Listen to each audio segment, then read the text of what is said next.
Good evening, and my name is Barry Kahn.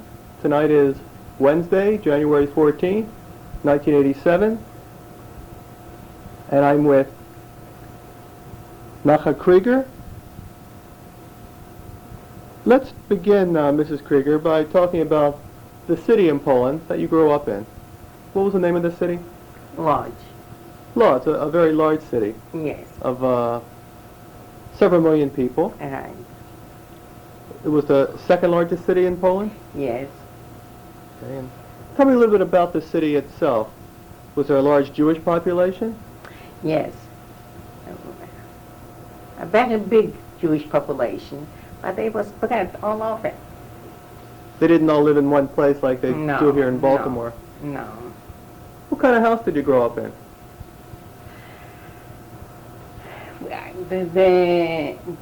What I know from the old days, we was once rich, and we was living in the best neighborhood in Lodz. That's on a Pietrkowe street, and that was the prettiest street in Lodz. For the record, what is your date of birth anyway? I told you it's the, it's the March the 10th, 1968.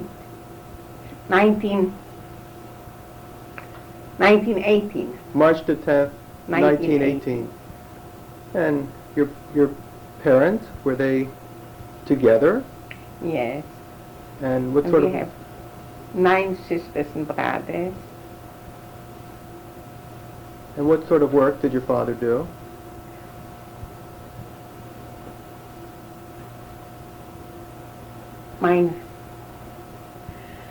My father was manufacturing stuff, Textiles. textiles.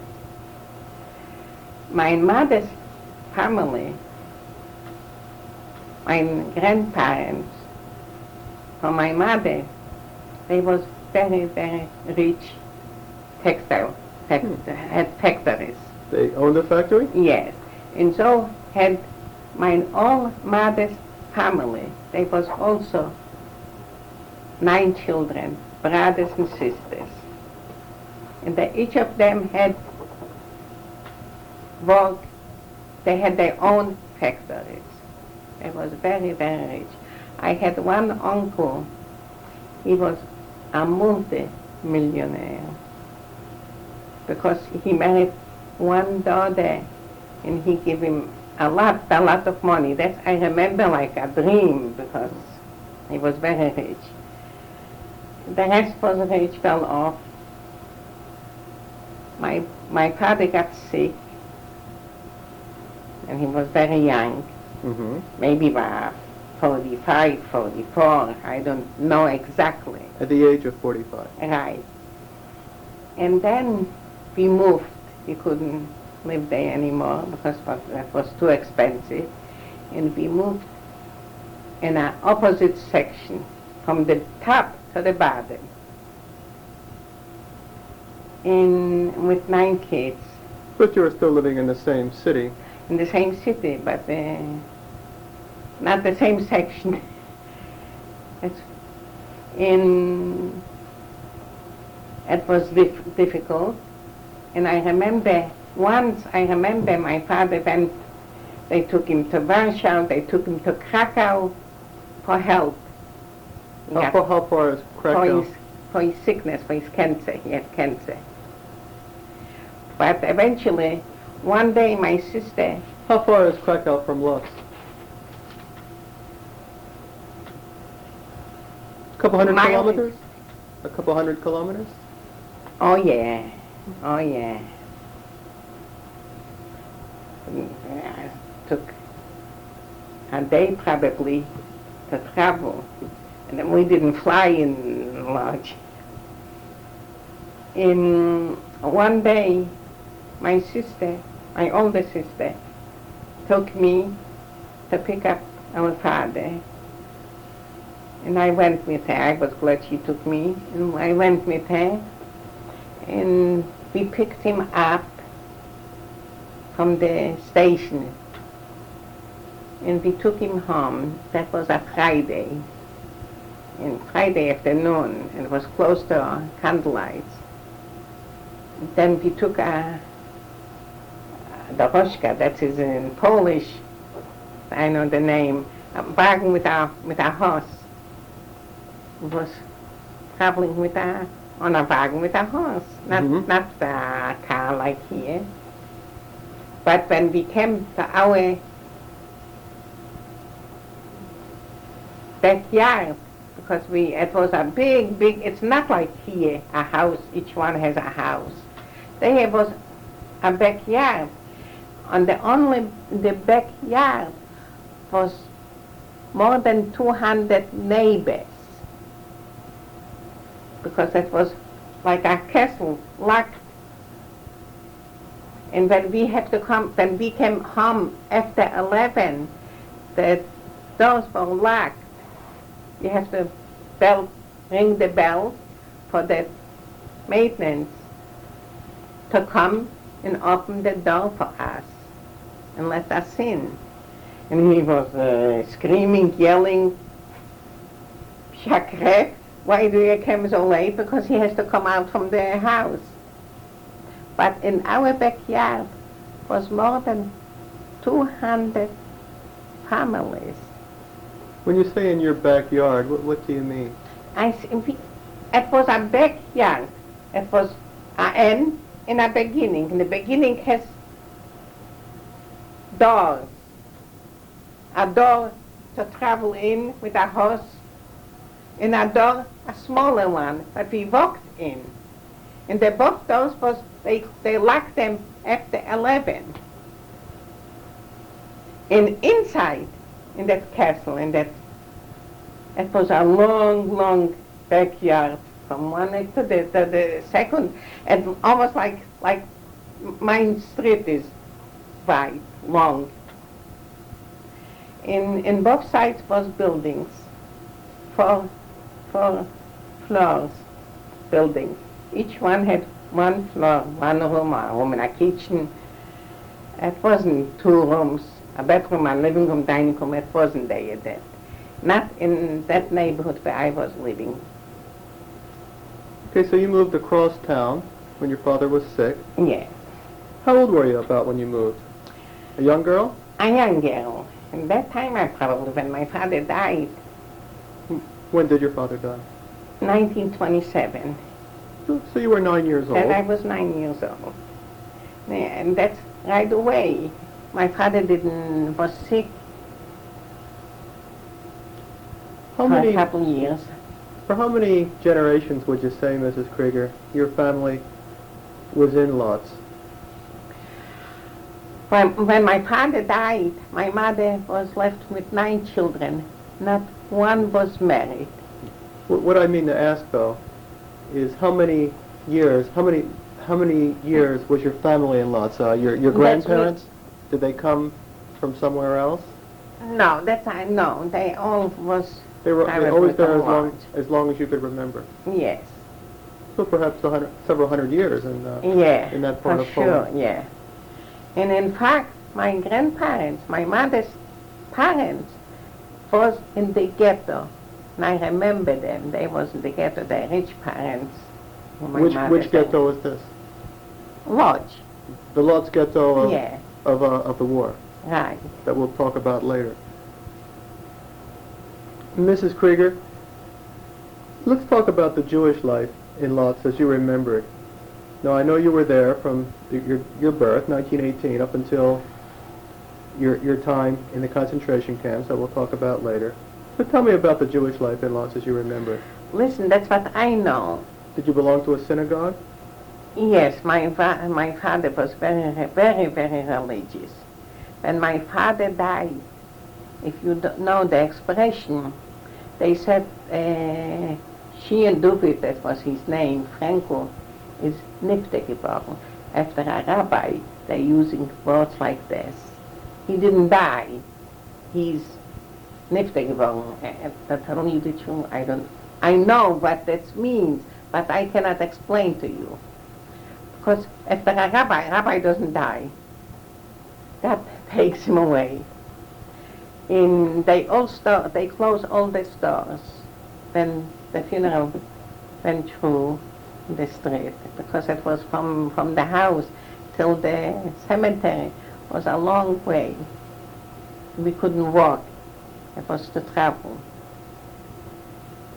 In fact, and they didn't want me, the older one, didn't want me to take with them, because I had behind me 3 smaller kids, 2 brothers and 1 sister. And they want me to stay with them. And that was a Sunday. And that was when I just had your side 2 weeks ago, in January, Sunday. And it was snow on the ground. And I wasn't dressed, I was barefoot. But if I saw them all leaving, I ran after them barefoot in the snow. But then they saw me outside, and they couldn't make me go back to the house. They went in, and they grabbed a blanket, they wrapped me around and took me with them to the cemetery. When your father died? Yeah. And your father had been sick for quite some time. Yes. So it was no great surprise when he died. And you have 8 brothers and sisters. Yes. And you were I was the 6th from the oldest. And 3 after me, behind me. And your mother raised all of these children. Right. And my father didn't left us,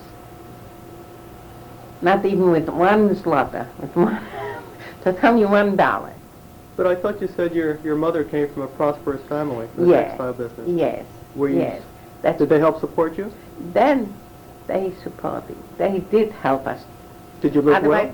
Did you live well? Were you prosperous because of the money from your mother's family? No.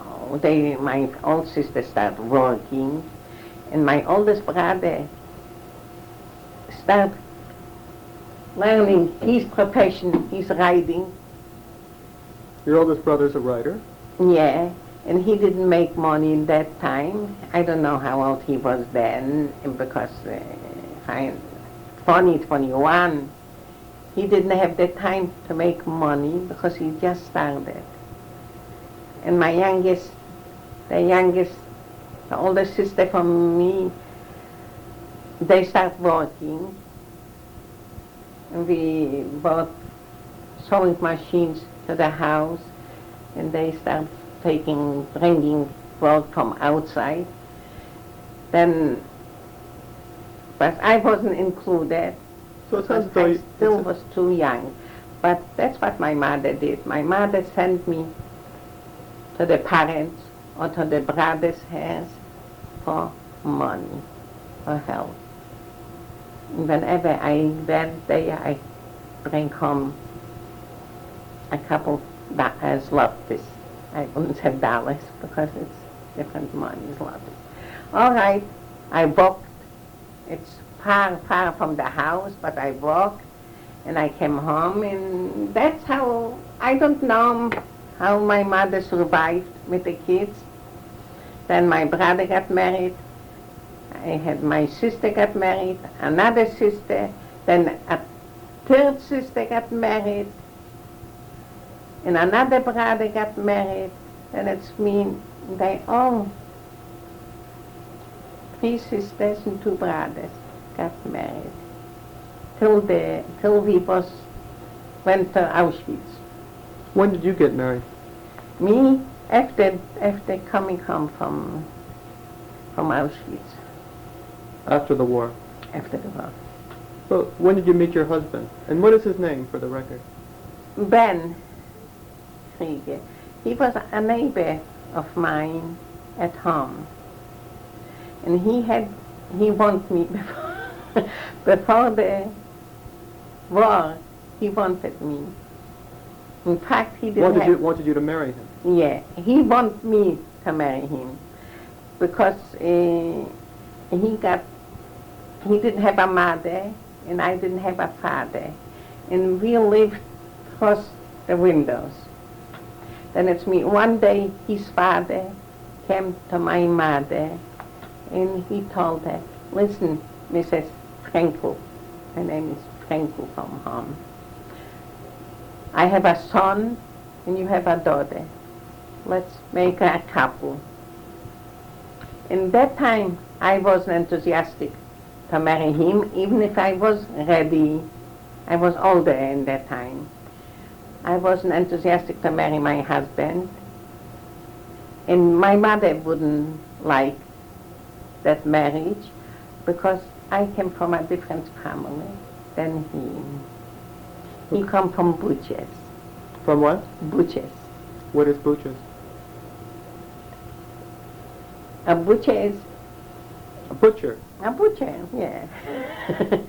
I don't know. He come. His whole family come from butchers. Butchers, it's a lower class.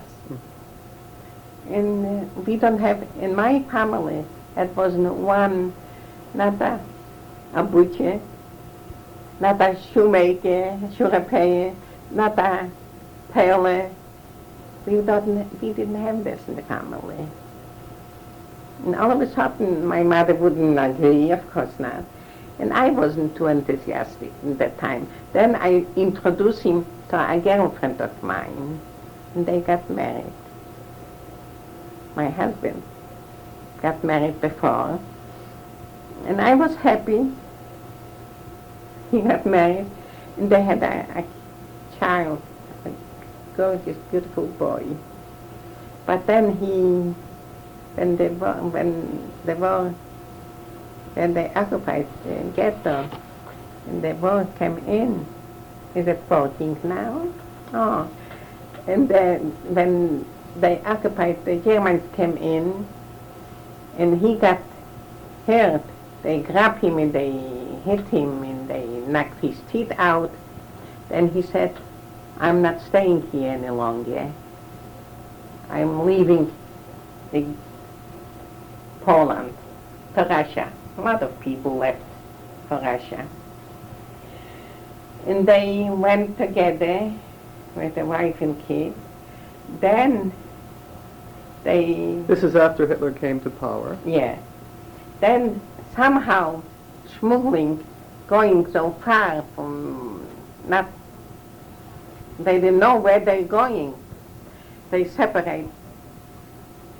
All of a sudden they separate. He said, you wait and I'm going and you come later. And they didn't find each other anymore. He went far away. He survived, but his wife with the child didn't survive. Mrs. Krieger, you painted a picture of your childhood in Lodz, of not altogether a happy one. After all, you lost your father. You're working hard. You're poor. Right. You've been forced to leave school. Right. Hitler is now coming to power, the early 30s. Do you hear any rumors about life in Germany and what's going to happen to the Jews? Listen, I didn't hear the rumors from life in Germany.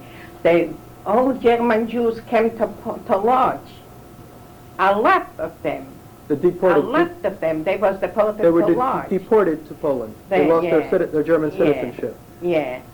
And they came here, is remembering, let's say the first time when they came, they was neighbors of ours. And also they moved a lot of people in one room, one big room. And that was even winter time, and it was cold. They went out, we didn't have water in the house. And we have to go out in the backyard and to pick up a bucket of water. And they didn't have that light. Then they went to that, what do you call that? Water pump. Water pump, went there, they take off even the shirts and they stand under the water running and they washed themselves and they had a towel right away and they went back to the house. How they did it, I don't know, but they came fresh. They didn't have hunger. They come from a good life, and that's why they could do that. And I was looking at them how, because I couldn't do it even in the house because it was cold.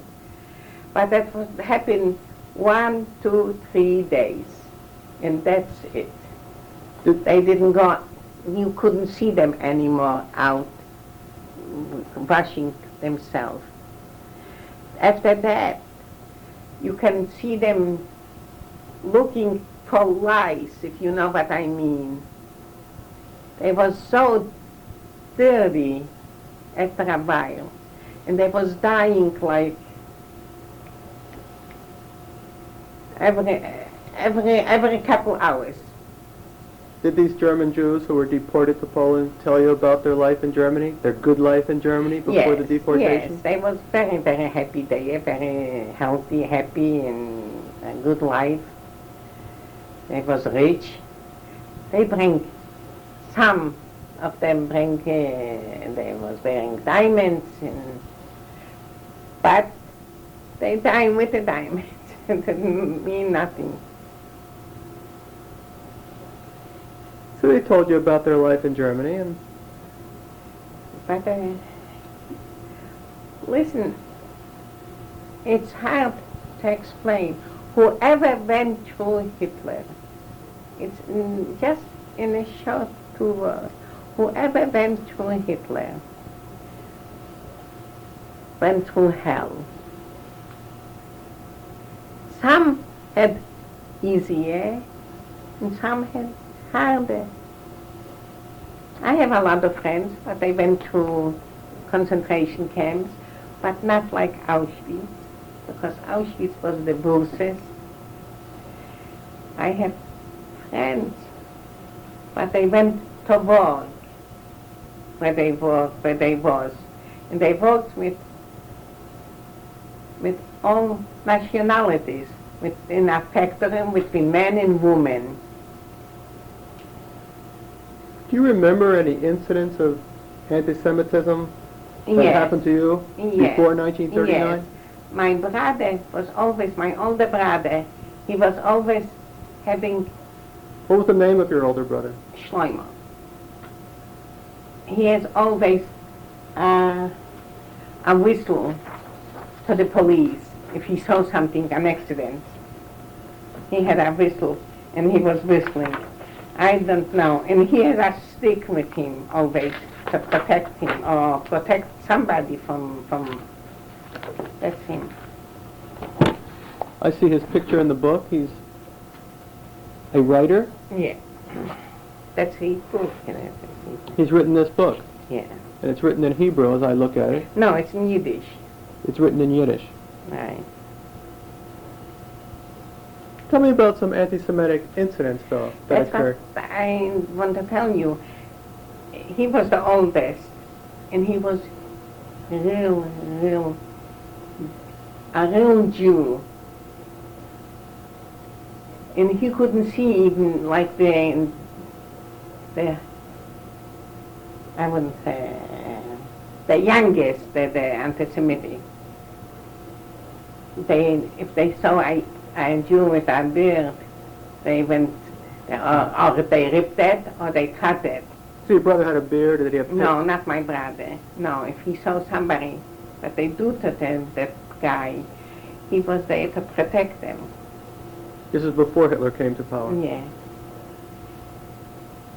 He was always came home so upset, so miserable. Why? But he was in Gulis, you know what it means. He was between the Goyim, the non-Jews, and they were like, even today, we're not equal with the Christians. I don't feel equal. I can open my mouth and talk to them or against them like they're talking about us. What changes occurred in Lodz as Hitler came to power? As Hitler came, it was Friday, I guess, and they came on their horses, generals, big men. Now you're talking about after Hitler conquered Poland, or are you talking about after Hitler came to power in 1931? No, when they come to Lodz. in 1939. When they come to Lodz, they came on the horses, and the Main Street was there, a large, long street, and they was traveling through that street. And that Christian or Germans, because before the war we didn't know who's a Christian and who's German. They all was talking in one language. But then we saw bringing flowers and throw to them. The old Christian was approaching them with flowers. They welcomed them. And then, They welcomed the German army yeah, in Lodz. right. Were you surprised? I didn't know what they will do to us, why they are that much against us. I was thinking if they came here to Poland, they will equal us. The same for the others. But it wasn't like that. Far from that. In that time, I had my two brothers. And that was the beginning. And we was coming on the street to looking what's going on here. Before they even made the ghetto. Because the ghetto, when they built the ghetto, they was building wires in the street from the beginning till far away. On both sides, wires. We couldn't cross the street. Did you have to move your house? No, the house was standing. It was a big building. The house was standing, but we couldn't go across the street because of the wires. Tell me, when you saw the ghetto being built, and I assume that's what these wires were, did you or your family try to leave the city? It wasn't, we couldn't. Nowhere to go? Nowhere to go. We couldn't leave. Then eventually they make the ghetto every couple days short there. They cut off because they send away mass people, a lot of people. Then they shorten us. They put us in a smaller ghetto. The ghetto was constantly smaller till we was all together. We came, they was taking that much that we had. Another small package or another slice of bread to travel with. Do you remember the date that the Germans occupied your town? I have a book here. That must be in August. If memory serves, September 1st, 1939 was the date of the German invasion of Poland. Yeah. And about when did the Germans occupy Lodz? August of 1940? If they came, that was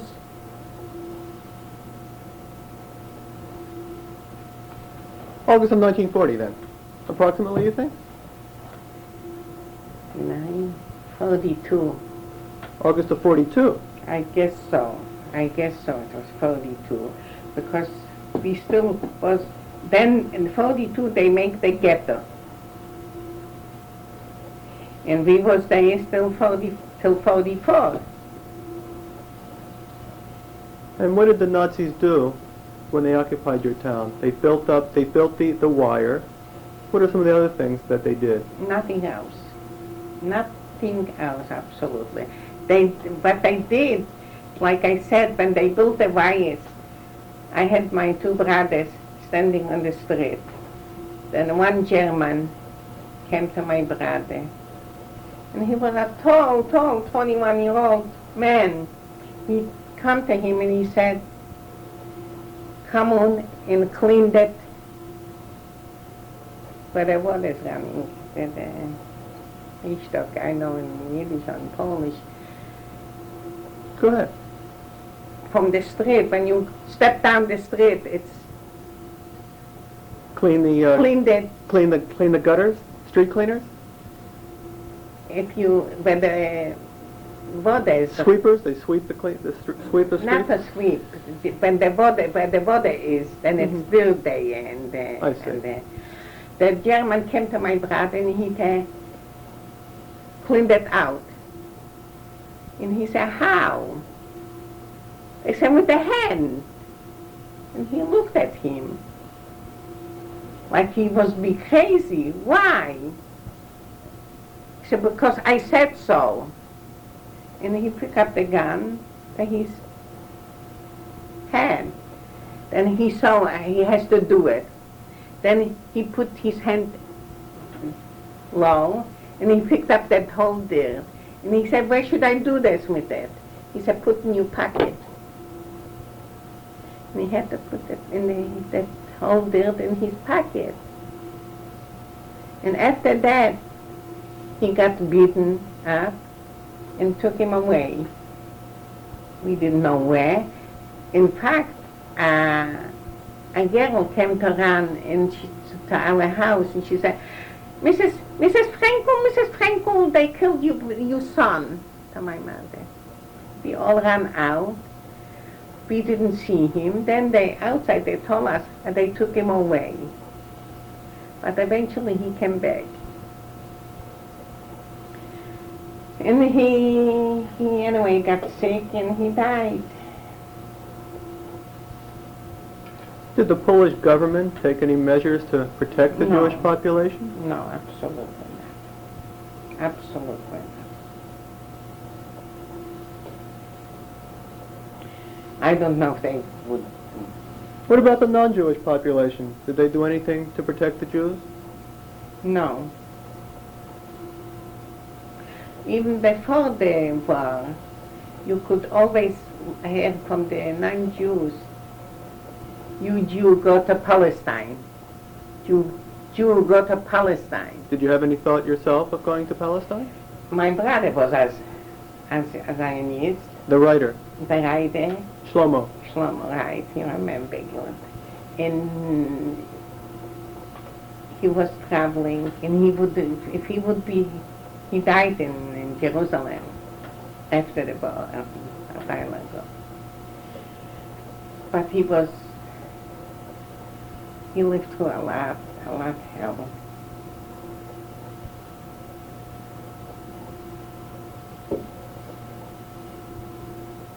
Could you describe the day when you left your home and what your feelings were at that time? Listen, it's not such things that happen to me, and I can feel different than the other person around me. We all felt probably the same way. We was dying for a piece of bread. We was dying in dirt. We was dying if a woman, a husband has died.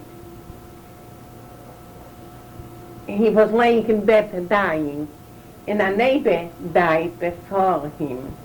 Then she went to the neighbor and she was crying, and her husband told her, don't cry, you will not have enough tears for me.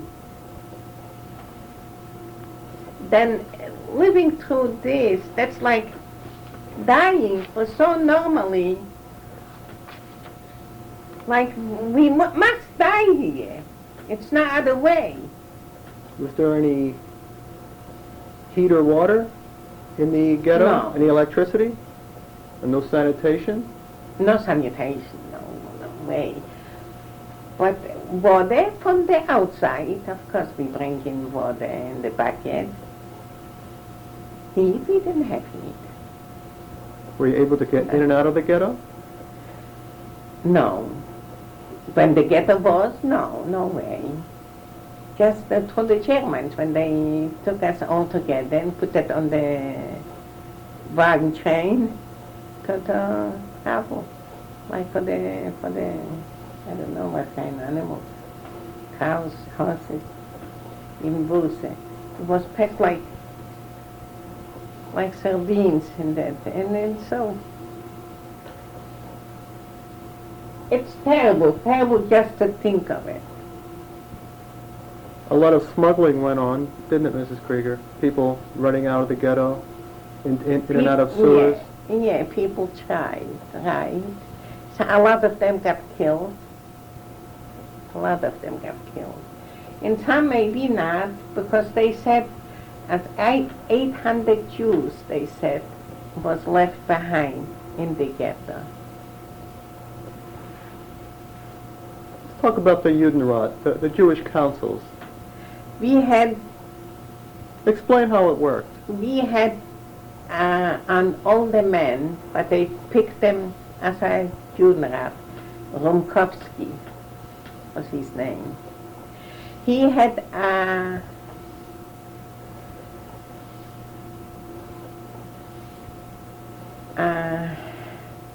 some children's. That must be children probably without parents. He had Orphans. Yeah, he had an orphans building, hospital. He had a home for orphans. Right. And he was the only one, like he was the father for that old kids.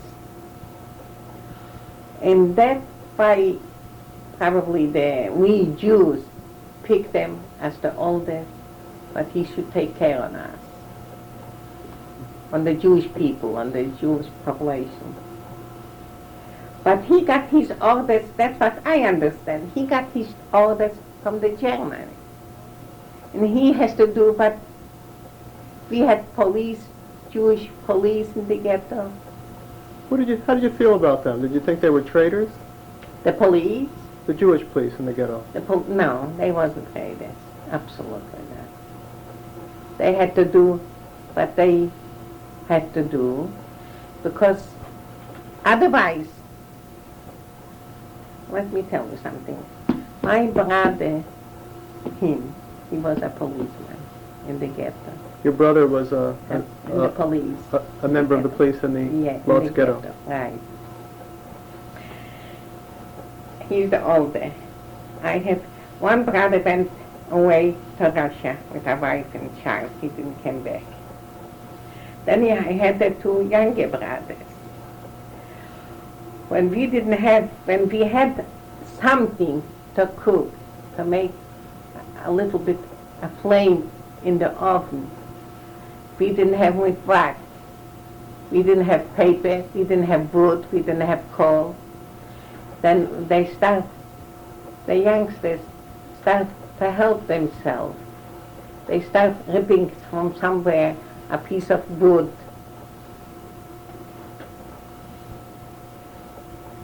It's working.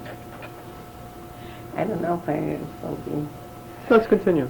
My younger brother started looking to make a flame in the house to cook a little bit water, whatever that was there. Then he ripped a piece of wood from the outside. It was a gather.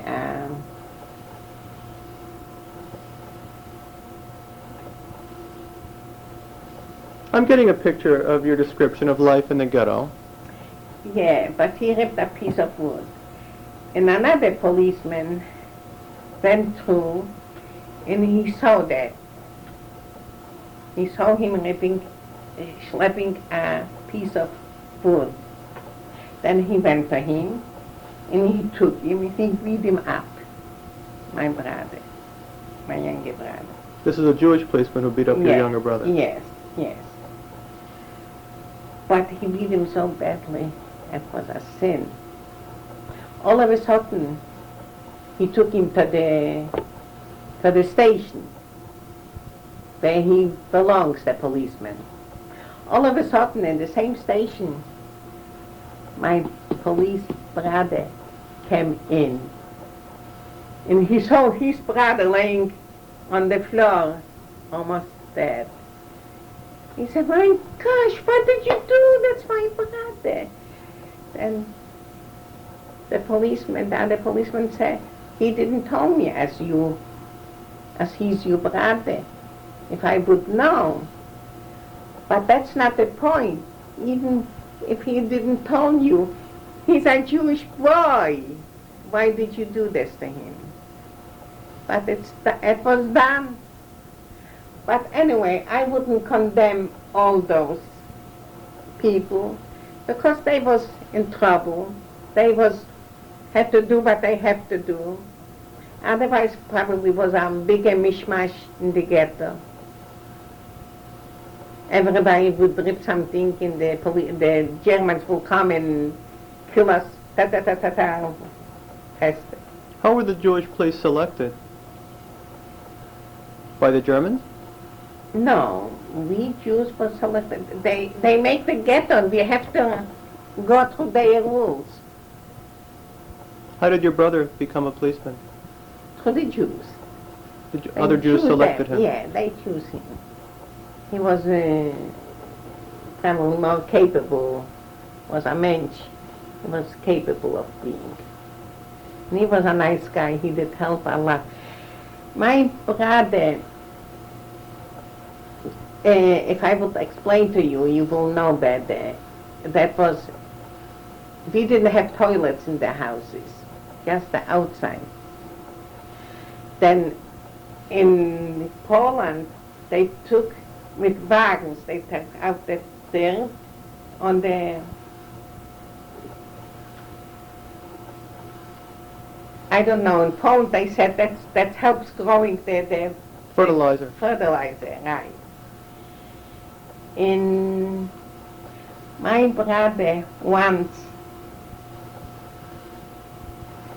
took 2 babies, small kids, and put them in a wagon, an empty wagon, fertilizer, empty wagon, and he told that guy that he traveled, take him over the ghetto, take him out from the ghetto, and leave them there between the Polish people.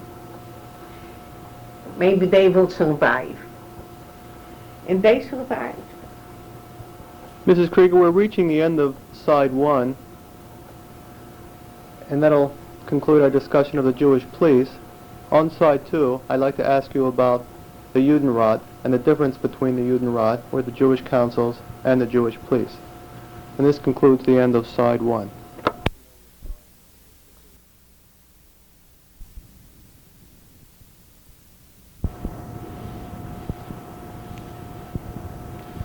Hi, Mrs. Krieger. We're up to side 2. Tell me about the difference between the Jewish police and the Jewish councils in the ghetto. You've talked all about the Jewish police. Your brother was even a policeman. Yes. Tell me about the Jewish councils. What did they do? What was their role, and how were they selected? We had the oldest Jewish Rumkowski, who was taking care of us, the ghetto people. And he got the orders from the Germans. Who was the head of the Judenrat in Lodz? Rumkowski, what I said. And he has the orders from the Germans. How do you spell his name? As best you can. Tell me. I'll write it. Let me write down. You want to write it yourself? R? M-K-R-W-K-I.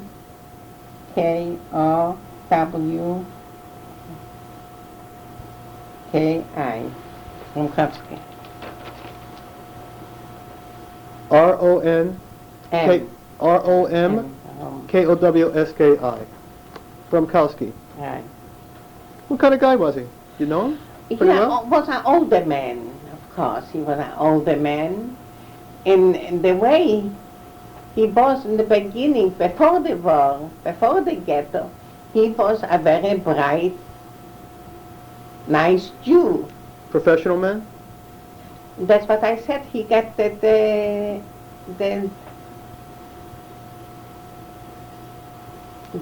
kids, We worked with the orphans. the orphan children. He was he was established there. And he was selected by the Germans or selected by the Jews? Probably by us. He was looked up to by everyone as a leader. Yeah. And he was a leader, you know. In the park, we had the money, the ghetto money, and on his name, his head. That means he must be okay.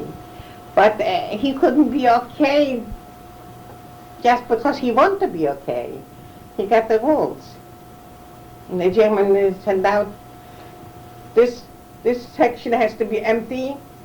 He has to empty it. Did he survive the war? No, he went to Auschwitz. And he got Guessed.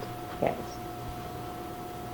Let's talk about the structure of the Judenrat, because I'm interested, and I think others would be too. Who was under him?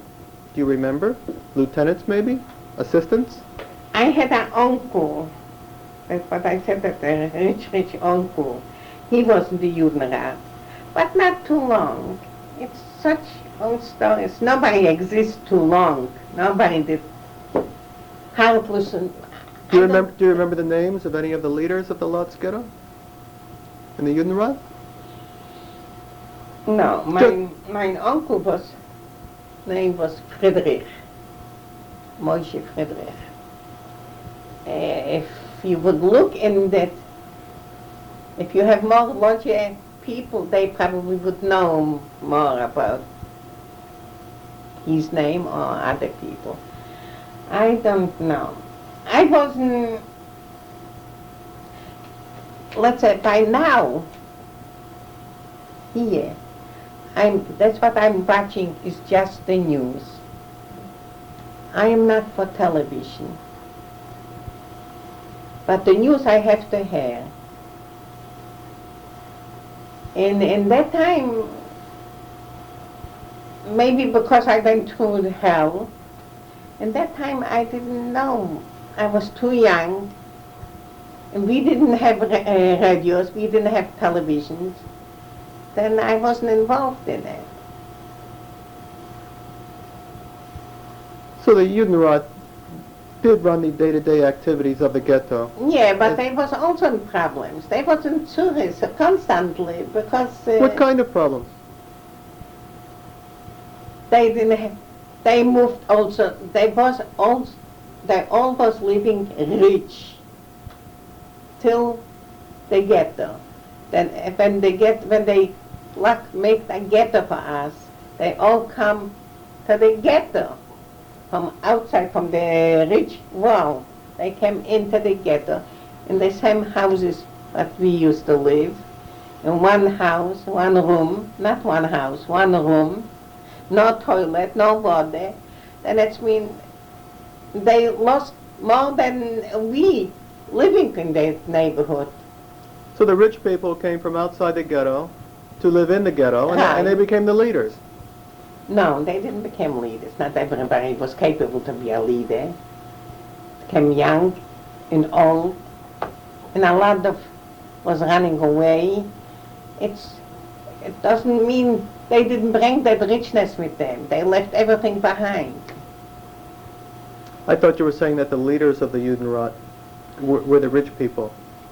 A couple, a few of them, but not all of them. It wasn't too much to lead, too many. Did some of the people, maybe yourself, resent the Judenrat? Listening to the Germans, living so well? Did you resent the Judenrat, the leaders of the Judenrat? No. No? Listen, me, I never condemn a Jew because he did, let's say that Jew, that policeman, but he hit my brother so badly.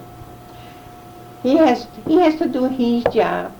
He was just between us Jews. If a goy hits us, then we knew he's an anti-Semitic. He's a goy and I'm Jewish. He's allowed to hit us. But if he was in the ghetto just between Jews, that has to be a law in order. Then that means that was probably his law and his order. And everybody in the ghetto, listen to me, everybody in the ghetto was fighting to survive the day. And it's mean even a mother, a father, a child, no matter who, was fighting to survive the day. If you come to the end, if you feel like you're going to die, then you want to live. You fight to live. Mrs. Krieger, I think you've said that the Jews were running the ghetto with the Judenrat and the police. Did you see many Germans in the ghetto during the day? Outside the ghetto, they didn't come in. They did not come in? No, they didn't come in because the ghetto was, they was driving outside with the cars, you can see. But we was like a dog in a... Was there any fighting? House. Were the Jews ever fighting amongst themselves after all, because of the conditions, the poverty, the lack of sanitation? No, I didn't see. I don't remember. Maybe two boys, of course, in that time. But they was too hungry to fight. Was there any organized resistance in the ghetto against the Germans? Was there ever any talk of guns and resistance, such as happened in the Warsaw Ghetto? Not in Lodz. Not what I know. I just remember when they came to pick up, they had an order to give up the children. And when they will take the children out from the ghetto and put them in school and put them in sanatoriums, they will live forever. And that was a lie. But that was a order to bring every child out in the street and put them on that wagon. She's still here, that woman, but she had one child, one boy. He was in that time probably 4 years old. What is her name? Goldberg. She had one child, and I remember she brought him out from the house and put them on that wagon. She put the prettiest clothes. That was a cute little boy, gorgeous. She put a suit on him. He was beautiful dressed, and she put him on the wagon, and she walked away. That's what that was the law was. Then I had another neighbor across the street. He was a barber, a tall, good-looking man. He just not long before he got married, and they had a small child, maybe a year and a half. And he brought that child, and he put them on that wagon. And he had to leave. He couldn't stay there because everybody bring the children and then they'd walk away. He has to leave, go to the house. He didn't turn around to leave the child. He fell down on the ground, and he was knocking his head in the stones so hard as he couldn't stand up anymore. Mrs. Krieger, let's talk about your personal life in the ghetto.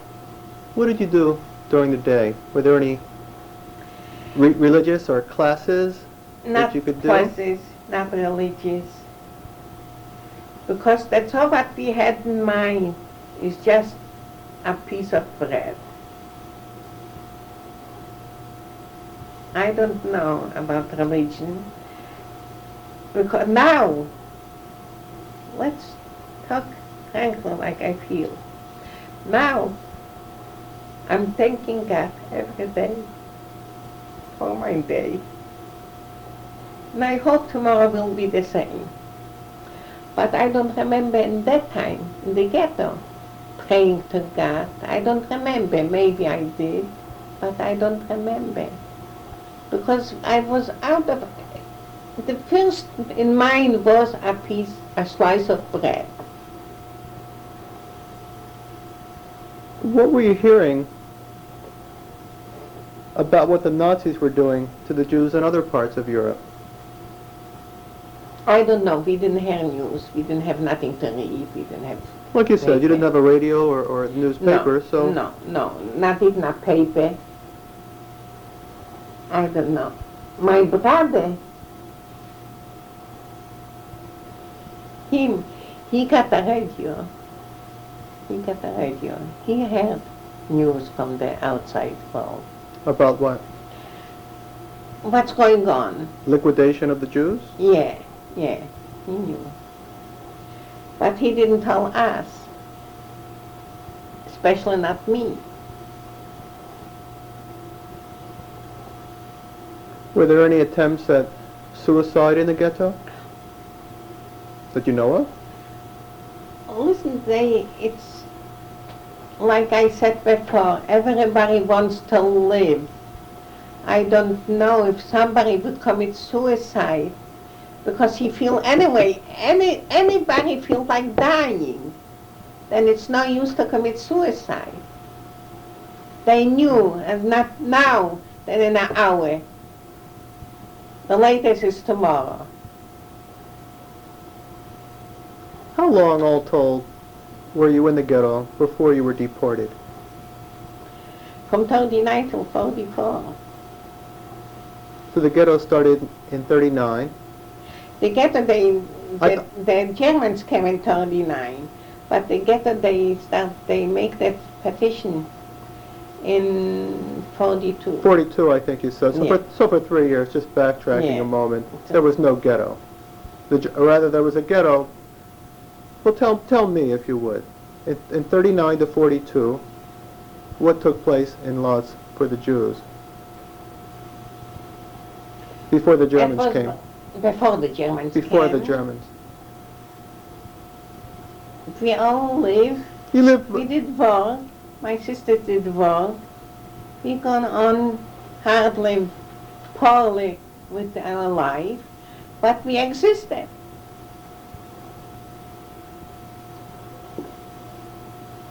Let's talk about deportation itself. You were not deported until 1944, but you knew, surely, that people were being deported from 1942 onward. Yeah. How did this take place? Were names called, posted on the walls? Sections. Could you explain it to me? And today they took that section, that neighborhood, and they all have to leave. For them to shorten the ghetto, if they cleaned up the Jews from my neighborhood, then it was less Jews, and they make,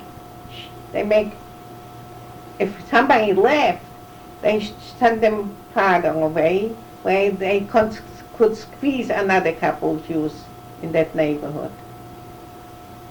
You have to travel constantly from one place to the other because they shortened the ghetto. Tell me about the day you left the ghetto in 1944. We went all the sisters together with the kids. My brother had one. My brother went there separately. My sisters, one had 3 kids. He had a twin and one was separate. My other sister had one little girl. And we all went together, squeezed in that wagon train. They fainting, that was screaming, crying, but nobody did hear us.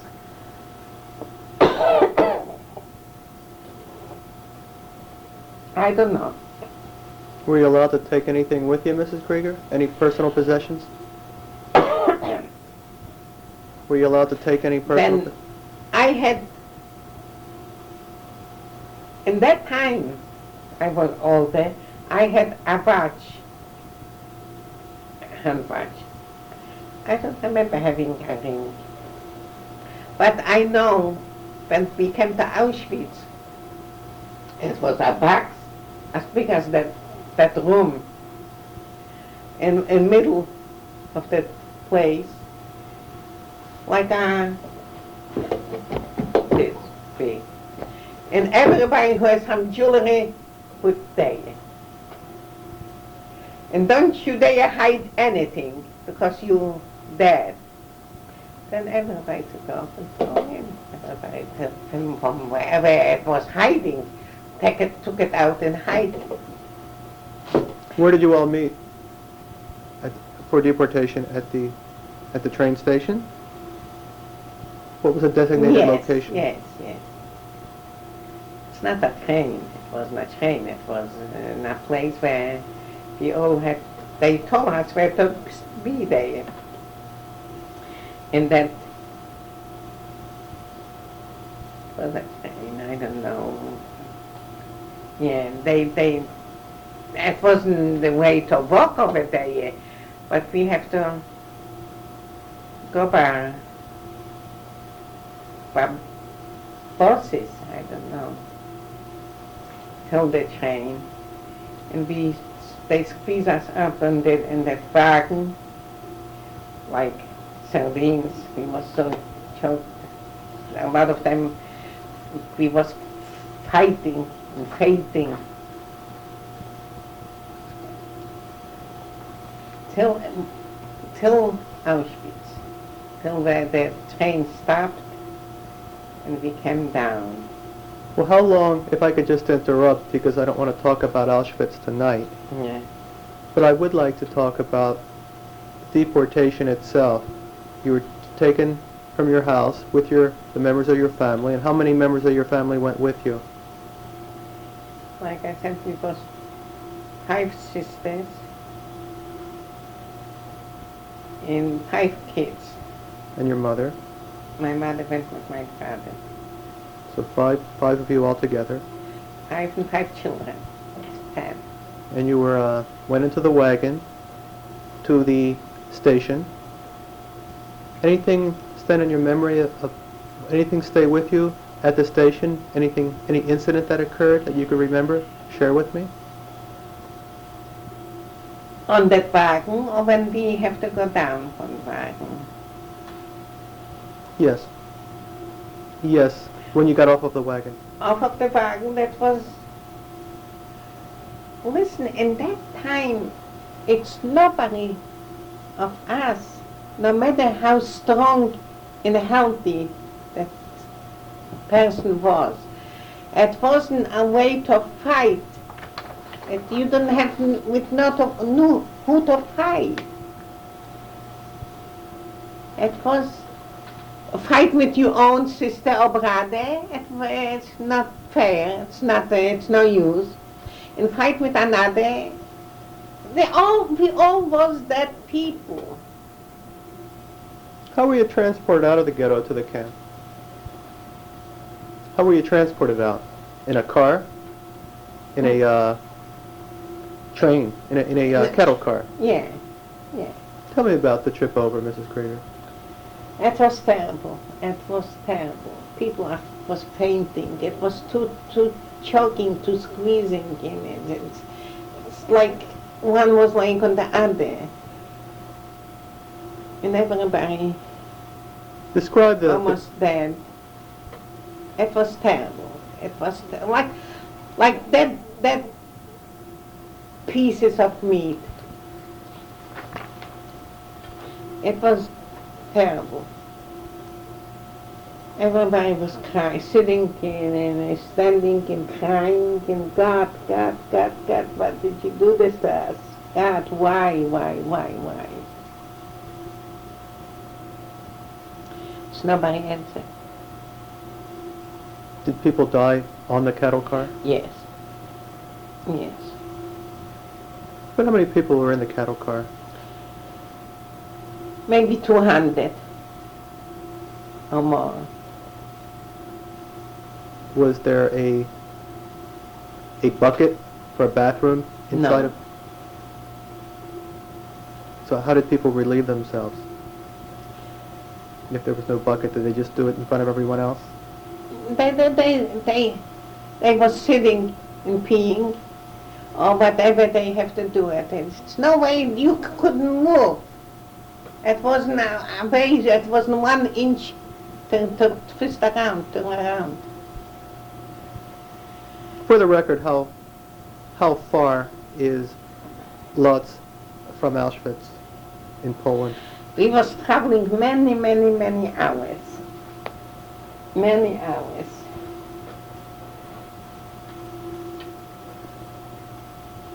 It's with us. All right. I don't know, because I had the sisters around me, and they was older than me. But we didn't talk to each other. They didn't calm me down, or they didn't aggravate me, because we all was in the same tourists, the same problems. And that's look like nobody did care about the other. If somebody is strong and healthy, then all right, I can take care, I can have pity on you. But we all was in the same shoes, the same problems. Is there any incident that stands in your mind from deportation up until the time you arrived in Auschwitz on the car itself? Anything happened that you could talk to me about, that you remember? On the road, when we was, I was ready to, but there was no way to jump out from the thing. Now, after things what we went through, we heard somebody jumped off the train, but for us it was a lock that was so locked that we couldn't, it was no window in the train, was nothing in the train, just like closed. I don't know if the horses or the cows doesn't have any air. That wasn't not that much opening to get a little bit fresh air. No food, no air. Nothing, absolutely. Did you have any inkling, Mrs. Krieger, of what to expect in the camp? Did you hear any rumors by this time? No. That people were being exterminated? No, I didn't know that. No, maybe my brother knew. But listen, even if he knew, he went through the same hell. It's seldom, and even those men in the ghetto, they was, let's say, on better positions. They was working in a bakery or whatever, in a kitchen. They had more food, they could help the family around them with more food or bread. But when they came to Auschwitz, and they was in Auschwitz before them, they punished them. They said, you did me wrong, now we are in the same position and I can give you back. And in fact, I don't know if it's true, if I can express myself and if it's positively. They said they killed a lot of high-ranking officers? Yeah, they killed them right when they jumped down from the train. They killed them because they probably did something wrong to them in the ghetto. What did you think Auschwitz was going to be?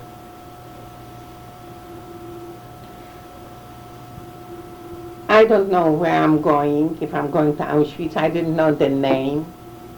We didn't, like I said, we didn't talk to each other. We sisters didn't talk to each other because none of us know. But we didn't expect. They promised us, as they taken us out to a better life and to go to work and live good. Did they tell you with that? the kids. That's what they said, yeah. Did they tell you that it would be a work camp? Yes, they said so. we're going to go to work, and we're going to be dressed, and we're going to live good, and we're going to get food. We will be okay. Forgive my German because I don't speak it, but a few words anyway. But the sign when you enter Auschwitz clearly will say, Arbeit macht frei. Work makes free. Do you speak any German, Mrs. Krieger? And that little bit I Yiddish, know. Yiddish, of course. Yeah. Arbeit macht das Leben gut, they said. But listen, like I said before, I have a friend, many than one, they went to work. And if they went to work to factories, they came with their clothes, and they was capable of taking more clothes with them, not from Lodz, from other small towns. They worked in an international factory, but you got all kind of nation people, men and women, and if they have a nice sweater, they get their portions of food because they work in a factory. But if they have something to sell, they sell it for bread or for whatever they needed. They exchanged. But not in Auschwitz. Nobody had nothing, and we didn't have what to exchange. What were you allowed to take with you? What personal possessions did you bring with you to Auschwitz? One That's suitcase? what I was wearing. No suitcases. No, nobody had a suitcase. That's what I was wearing on me. Warm clothes? Yeah, A coat and your clothes. right. My sister had, I don't know from where. I have a sister, but she had a big piece of bread. And she saved it. But when we come, you don't want to listen about Auschwitz. But when we came there, and they took us into Auschwitz, we saw naked women with no hair, and they was crying, a piece of bread, a piece of bread. And I was thinking, and that's what I was talking then to my sisters, but that's a crazy hospital for crazy people. Because naked and with no hair, but that took us only a couple minutes. And we was the same, naked with no hair. A man, we got to get undressed. I'll ask you next time. We took off the clothes. We throw it on the pile, on the hills, more. They mixed in, everybody did the same thing, till that was a whole, till the sky piles with junky clothes. We have to put every piece of jewelry in a big box. In the middle was standing a big box. And then all of a sudden they told us, are we going to go to make a shower? Of course, we went in, we got a shower. But when we came out from the shower, no towel, no nothing to wipe it. We have to naked from the shower, we have to go out on the outside to dry it up from the water. We was there a couple minutes. A man came and started shaving us. Wherever hair was growing.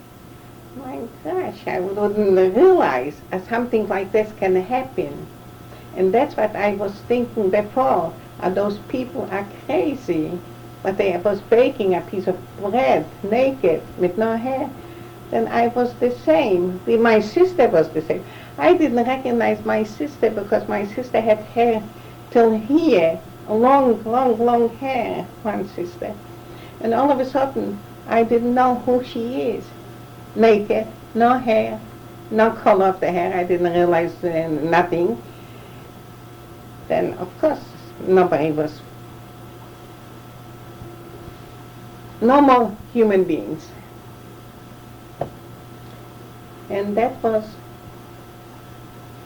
we were standing there a whole day. Then they told us to pick up from the thing, from the clothes that we throw on the pile, to pick up. Then who ran first, grab one shoe right and the second right, or one wooden shoe and one no shoes. We were so confused. It was so inhumane. It was so terrible. That's from that what I grabbed the first day. That was the whole year in Auschwitz what I was wearing. But I reached to grab one piece of schmatte. That was for the whole year that I was wearing in Auschwitz. We didn't have food but to eat because once a day they was coming, when we was in Auschwitz, working already, they bring us a thing there, two men were bringing, I don't know what is the name of English, a big thing of soup. And they was, I don't have where to put the soup, no plate, no nothing. Then I had a wooden shoe. I took off the shoes for my foot and I give him to put here that little bit soup. And he did that. And that was And I was expected. drinking from here. And that was expected to last you through a whole day. Yeah. And I was drinking from the shoe. It's unbelievable if it comes back to me. And that was day after day after day. Then they sent us to work. We had to travel there. It was winter, snow. Of course, if not the snow, I wouldn't be. I was eating, grabbing a little bit snow and put in my mouth. That was my food.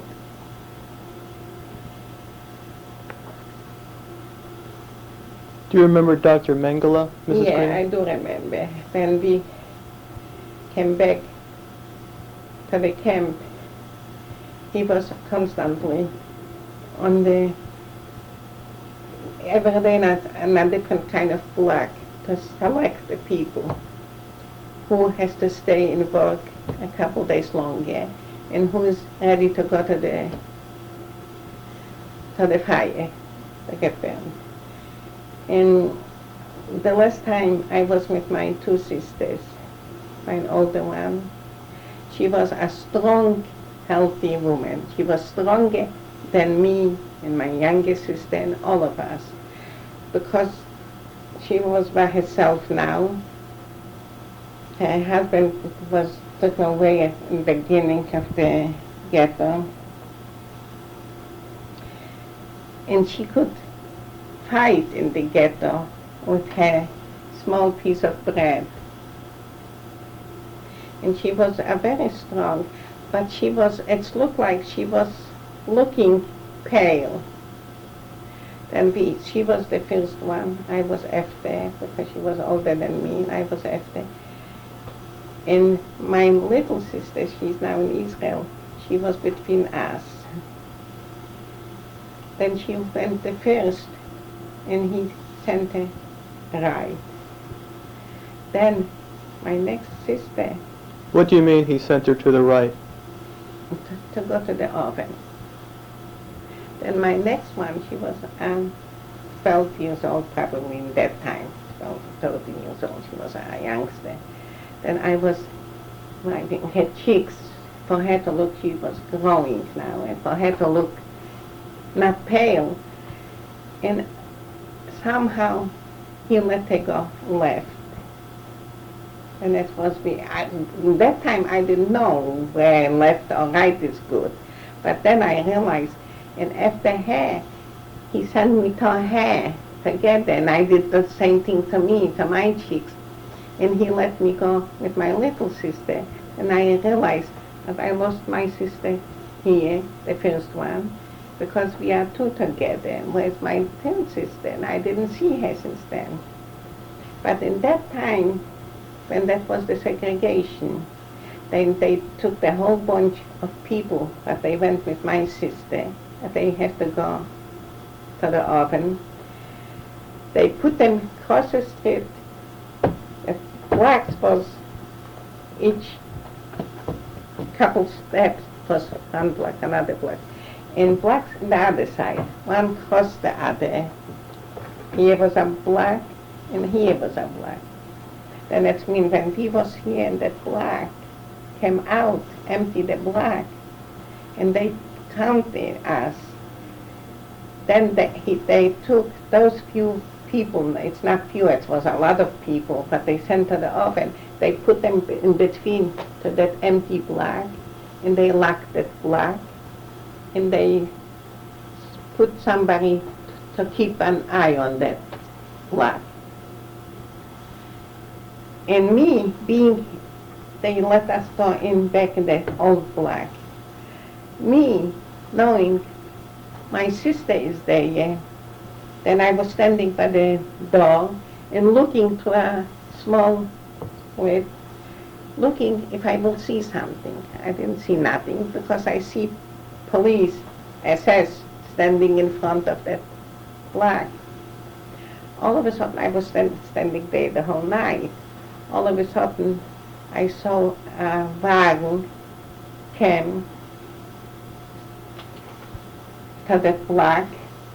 They opened the black.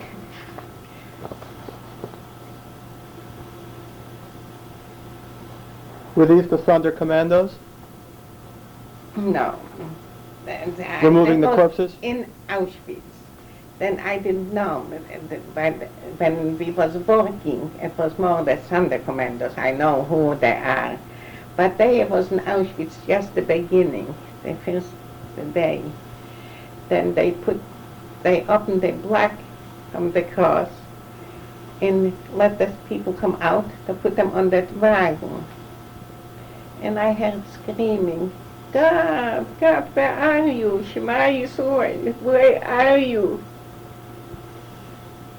And all of a sudden, some people, some women did run away from there. They tried to run away. And it was a rainy day. It was rainy and it was wet, the ground. And my sister did run away. And from here, let's say, from that black, she ran in the side and ran over the other side. And our SS shot the shooting after her. She fell down. I don't know if but the first shot, I don't know. She fell down because it was slippery. And she fell down, and he ran after her. He grabbed her by her neck, and he was keeping her. And because it was raining, he went through, he went through, he came through my block, where I was there. And because on both sides was doors, big white doors. Then he picked the end of the block and he got through because outside was raining. He just, holding her, my sister here, he was walking to the front door. The front door, I was sitting right on the bench where I was sleeping.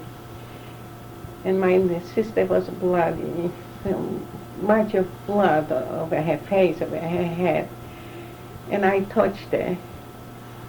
And I had blood on my hands from her. And he took her out, back to the same place where the wagon was standing there. And they did go away. And the next day I didn't see her anymore. She was gone. But I heard them screaming, yelling, God, God, God, why? Yeah, but listen, we have to go on and on, me and my little sister. I was trying because we didn't have what to eat. Then they took us to work. We didn't wear schmattis, absolutely like nothing, barefoot. And it was one, he was in a civilian clothes, was one but he was watching us, and we was working, making holes in the ground but the enemy cannot pass through with the tanks, bunkers. But bunkers, it's like bunkers is for people probably. But that was the whole land. We made holes in the ground for tanks not be able to pass. Mines? Yeah. Minefields? Yeah. And it was winter and it was freezing. And I put a piece of schmatte from where I ripped off, and I was wrapping my hands because they were stiff. And then guy came and he knocked over my hand and he knocked almost my finger. It was falling, bleeding. Who knocked it? An SS guard? Yeah. But then nobody could help me, nobody did care, nobody did see it, could do anything, absolutely anything.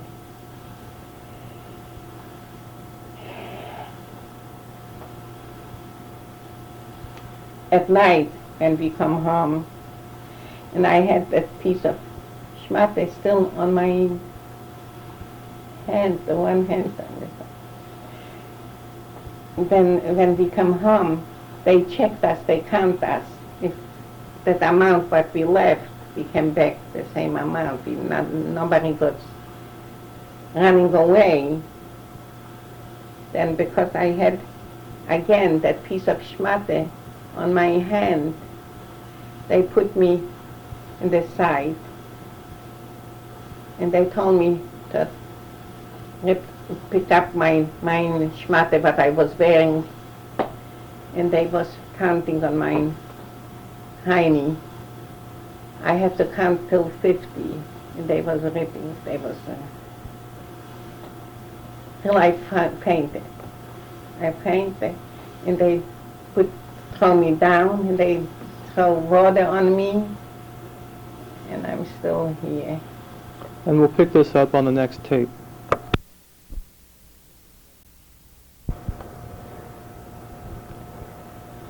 Side 2A, let's pick up on where you left off, Mrs. Krieger. Okay. In the camp itself. Since then, I didn't see my older sister anymore. So she's gone. Then my whole concern was about my younger sister. That was me and her. And she was crying for hunger. She was very hungry, so was I. But one day, I ran to where the kitchen was from the Auschwitz food. I ran there, and it was a hill on junky food that they did throw out from the kitchen. I went there and I tried to pick up something from there, from the hill, from the junk. But my mind didn't work. I don't know how dumb I could be, but I don't know but how I feel that time. Because but deeper I dig, that time was winter. Didn't my mind work as the top is cold? I could realize at the top is fresher the food than underneath. But I didn't realize that.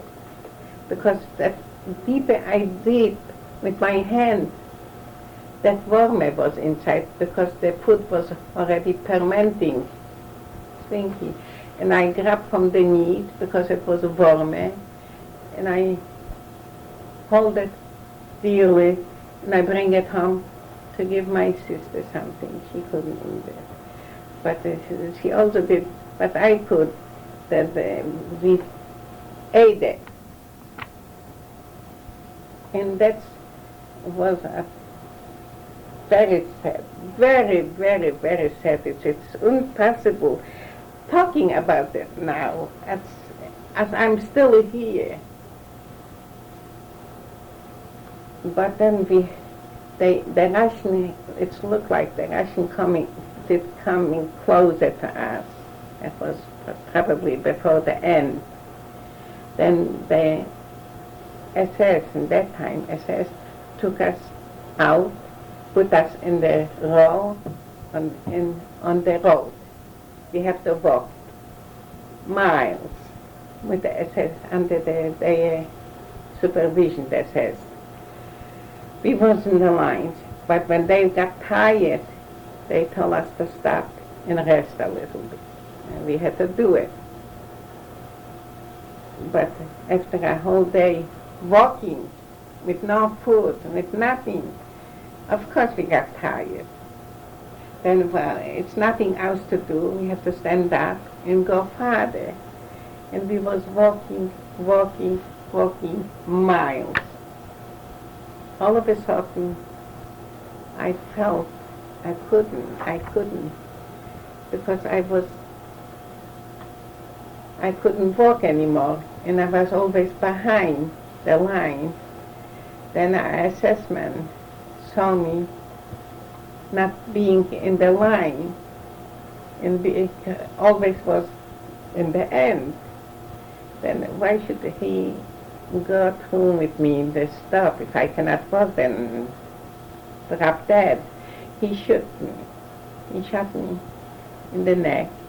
I have a bullet on my neck. And I fall down. And my sister looked around and she didn't see me. Then all of a sudden she saw me laying on the ground. She came there and she started screaming, "Nacha, Nacha!" I was still alive. But the SS came to her and he said, "You want that?" She said, "That's my sister." Then he said, "You want to stay with her?" He picked up the gun and he wanted to shoot her too. Then another girl grabbed her and she took her away. And they went away, leaving me behind on the road, playing on the road. I don't know how long I was laying there. I don't know, absolutely not. But all of a sudden, a man came. He probably went through, or he was driving, he was walking, I don't know, because the road was like empty, I don't know. I didn't see nobody, not before when we was walking, and not when I was laying on the ground. A man came and he kicked me, because he wanted to see probably if I'm still alive. And I was telling him, as I'm still alive, and I was shot. And he left me. He did walk away. And I was laying again. At that time, I don't know how long it was, I don't know. But he came back, and he picked me up, and he put me on the road also, in a small house. I don't know what it was, the police station or whatever. It was a couple people there. He put me there. He put me down, sit down, and he went again out. And he came with a wagon. He picked me up, and he took me home to his home.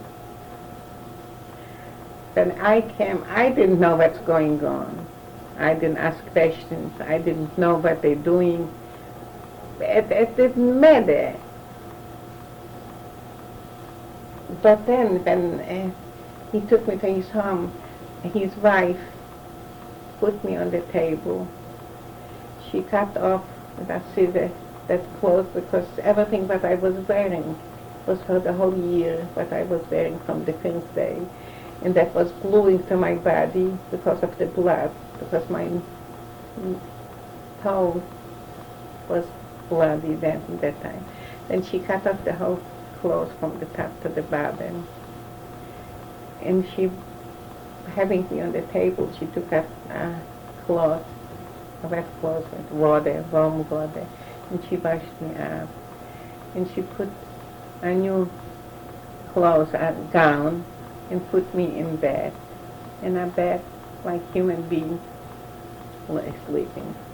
That was the first time they feed me there.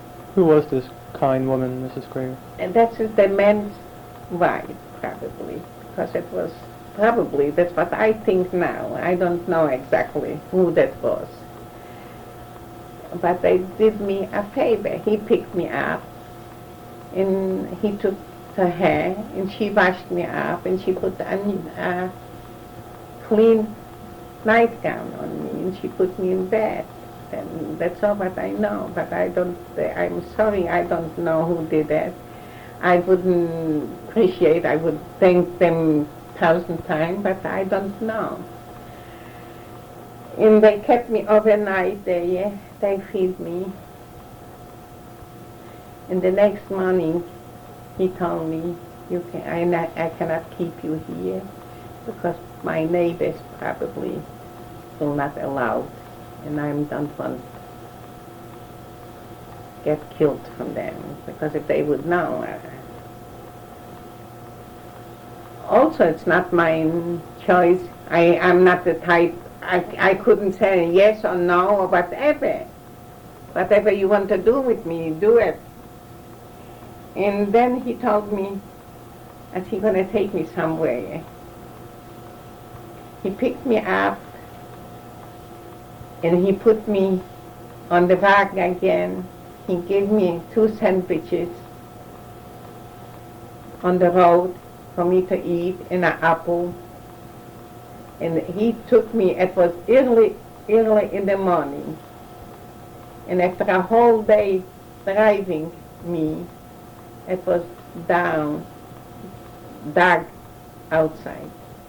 He stopped the road. He stopped on the road, and he picked me up. I was covered with straw. If nobody could see me. He stopped. It was dark, and he took me out from that wagon, and he was talking to me. He showed me, you see, day over there, it's a light. Over there is a hospital. You go there to the hospital, and he brings with him a birth certificate for me. And he told me that my name is Ilonka Molnar. I was flying on the plane, and the plane was bombarded, and that's what I was damaged through that. And I am I'm Hungarian, not Jewish. I'm a Hungarian. I was flying, and that's what happened. And with that document, he said, you go there and give it to them. He gave you a document? Yes, a birth certificate. And with this, he said, you go over there, and I'm waiting here.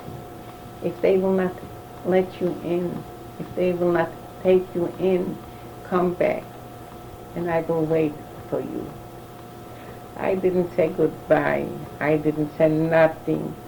I did what he told me to do. I went there, and I showed him, gave them the document. I didn't know one word Hungarian. I didn't know, I know I shouldn't open my mouth, because if I'm going to open my mouth, they will realize right away as I'm Jewish. Then I just gave him the document, And they took me in. They put me in a bed. Who were they, The Mrs. Krieger? hospital Where is this hospital? in Germany was. In, I have written down somewhere the name of that place. I have to look over the paper. And I was there, but they saw me being so, but that was in the paper, not in the paper, but Let's get a reference for a second, Mrs. Krieger, if we may. You have been in Poland, in Auschwitz, following the liberation of the camp. You've been rescued, your life has been saved. Now, how did you get to Germany from Poland? Through the Hungarian passport? no, the passport disappeared, I don't know where, because in that time, me being in the hospital, they did for me, they put iodine in the halls. It was burning like hell. But also, again, who am I to tell them that is painful or whatever? It's their decision, not mine. I'm not a human being that I can open my mouth. I let them do anything. And then in the hospital, it was the main building for Germans. But the small houses in the back was for international, for all those people. But they was working in factories, and they can have cars or whatever. And they put me there in that building. Was the hospital in Germany? Or was the hospital in But Poland? not in Germany. When I was from Auschwitz, when in Germany, when the men picked me up from the march, and I was shot, and it was in Germany. But then they, in the morning, in any hospital, brings in breakfast, coffee with a slice of bread. But I couldn't eat, and I couldn't give away this piece of bread, because many years I was dying for a piece of bread. Then I put that piece of bread under the pillow. It's one day, and the second day, the third day. Then when they came to change my bed, they found many pieces of bread under the pillow because I couldn't eat. I was in very bitter pain. And I didn't want to give away this piece of bread because, like I said, I was dying many years for a piece of bread. But eventually, they tried to feed me. The nurses feed me, put me in my mouth liquid, just like this. All right, that I took everything and anything that they make me do. One day, it was a Russian girl, Ukrainian girl there. It looked like they realized, because I didn't have hair, the hair started growing. Before I was full of lies. But then she said, a girl picked me from up and she said, listen, I felt better, that things start healing. Then she said, oh, come and I'm going to make you a shower. Come with me and I will give you a shower, a Russian girl. Is this following the war, Mrs. Krieger? No, it was in the war.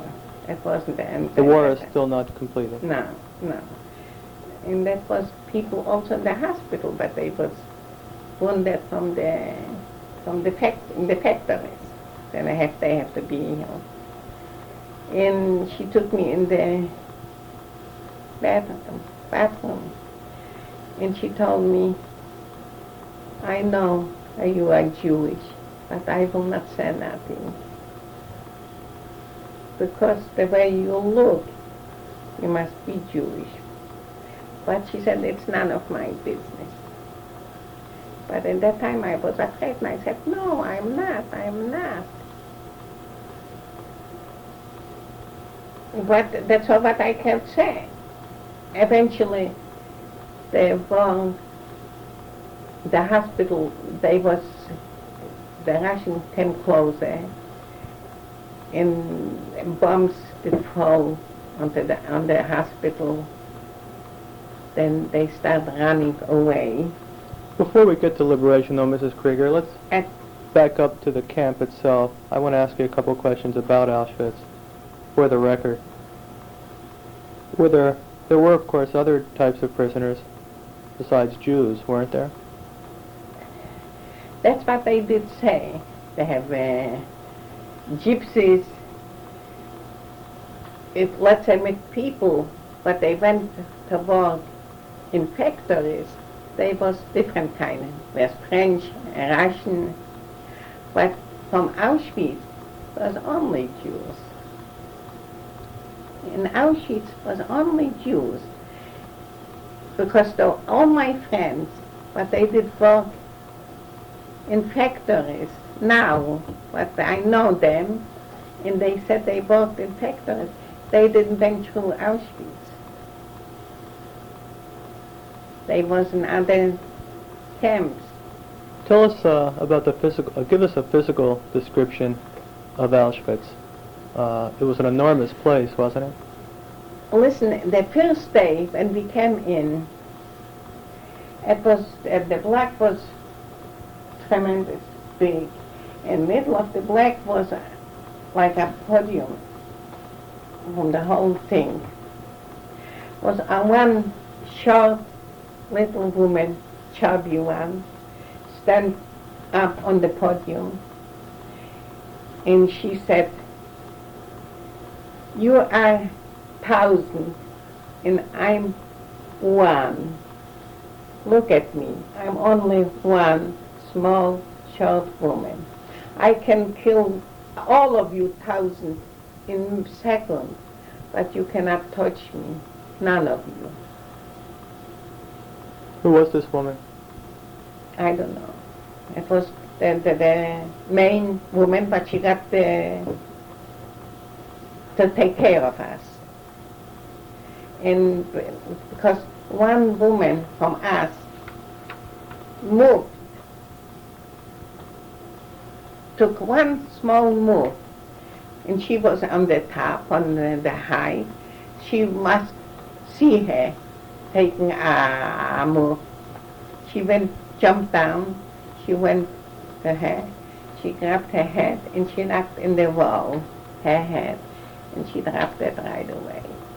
She knocked in the wall, and the hard wall, the bricks, so hard. And she said, now you can realize I could do that. Then of course everybody was afraid.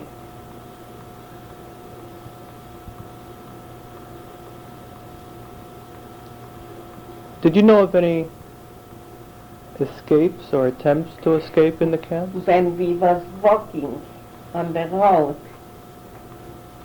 we was walking like I said, 1,000 was an hour, one mass, but they count us when we sit down or when we stand up and go on the road. They count us, the SS. And always when we sit down after a while and we was ready to go farther, it was less people. In the wilderness, they tried to run away, and they did run away. A lot of them, they ran after they saw them running away. They ran after and they shoot them and they let them die. But some disappeared and they come back alive. You're talking about the massive escape, I believe, Yes. which took place in one of the blocks. Yes. In fact, if memory serves, wasn't one of the furnaces destroyed? One of the large furnaces. One of the large furnaces that was used as a gas chamber. No, that wasn't destroyed.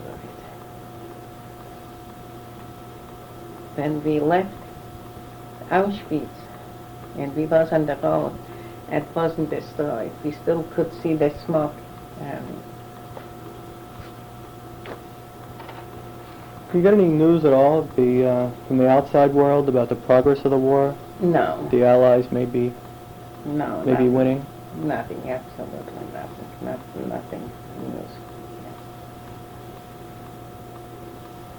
What were the first signs that the war was coming to an end When for you?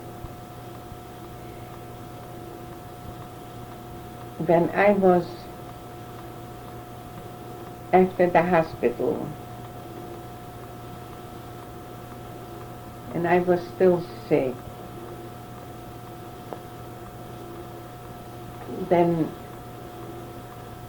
a German, a policeman, tell me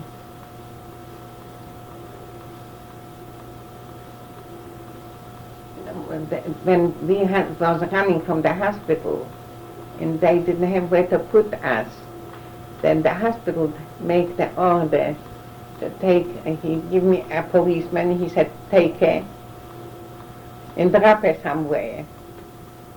But he tried, the policeman was on a bike and I was walking and I have to run after him.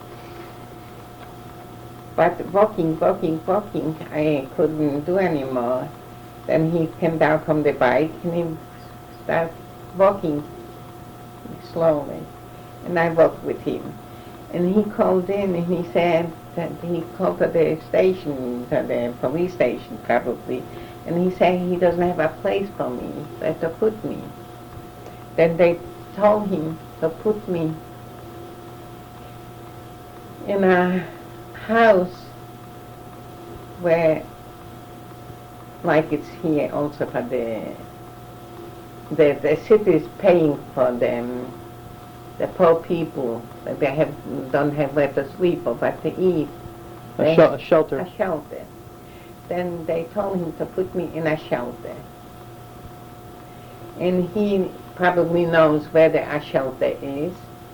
And he went to a small house there in Germany, and he knocked the door, and a lady came, opened the door, fat, chubby lady, and she let us in, and he told her, as you have to take that person in, and you know we're paying for her, people pay for her.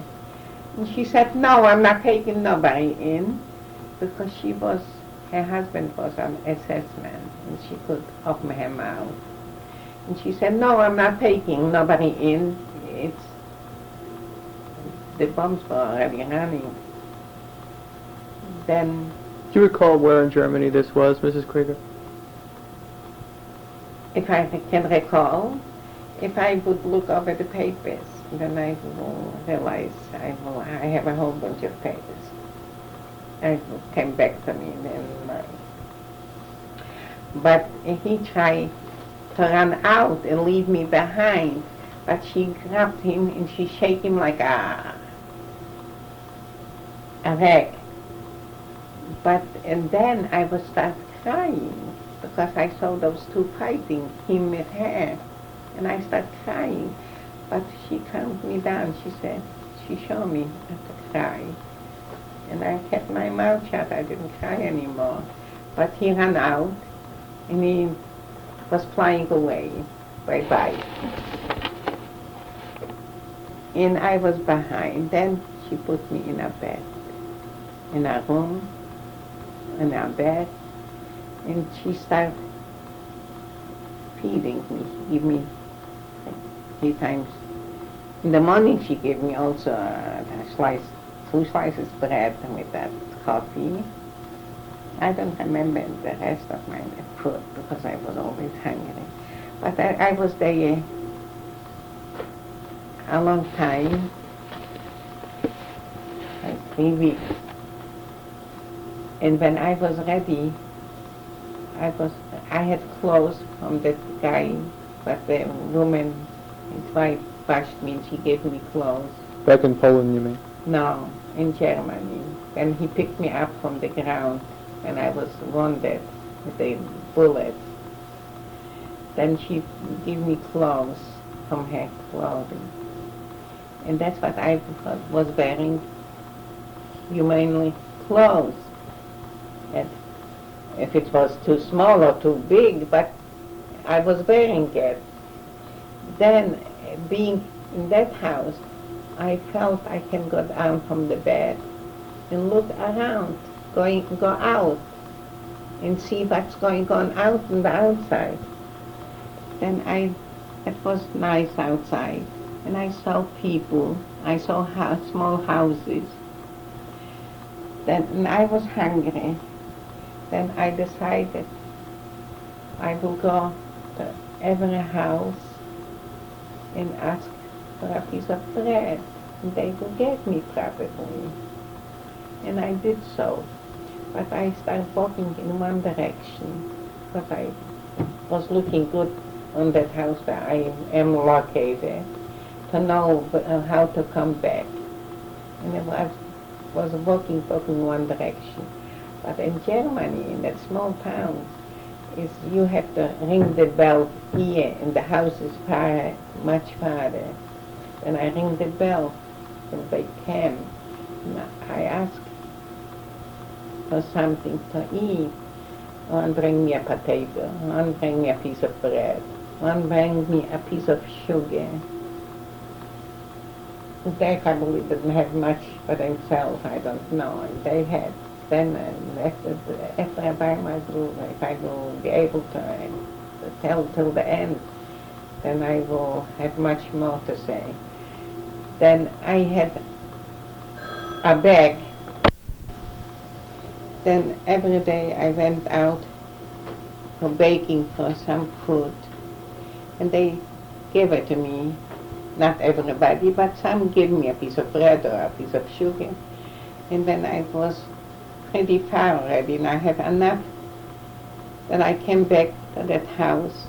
I went to my room. I sit down in bed, and I start eating the whole night. I was sitting and eating a piece of potato, whole potato, a piece of bread, a piece of sugar. And that's what I came back to, a little bit health, stronger. Just baking the whole day and eating at night.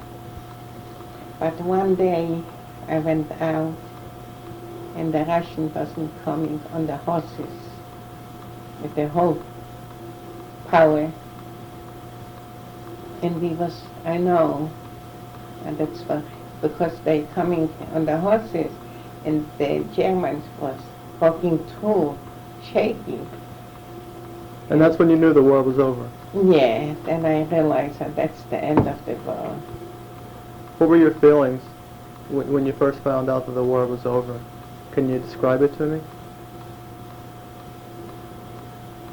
Then it was such a mess there, because right away you hear breaking the windows and robbing, and they did, I don't know who did it, or the Germans by themselves, or the Russians did it, I don't know.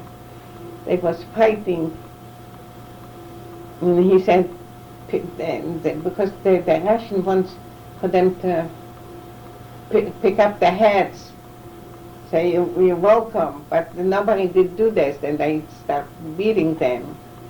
It was a mess at that time. And I was shaky, I was hiding by myself. I didn't want to see that, I was afraid. But eventually I found another girl, and she was also from Lodz. I didn't know her before. And she said, we have to decide and go home. So you returned to your hometown? Lodz. But that wasn't a way to go by train or whatever. It wasn't. We couldn't do it. We started walking. He was walking the whole day. But at night you have to go somewhere to sleep. Then we went into a house also, and we asked them if we can sleep over that night, me and her. And a lady said, yes, the Russian was here, and they was turning around the whole house upside down. And if you're going to clean up the house, then we'll let you sleep with the night. And we promised we will do it. And we did so. And we got also some food, piece of bread in the morning, but we started cleaning. We did clean the house, work hard. But instead of one night, we was there 2 nights, just to rest a little bit. And the 3rd night,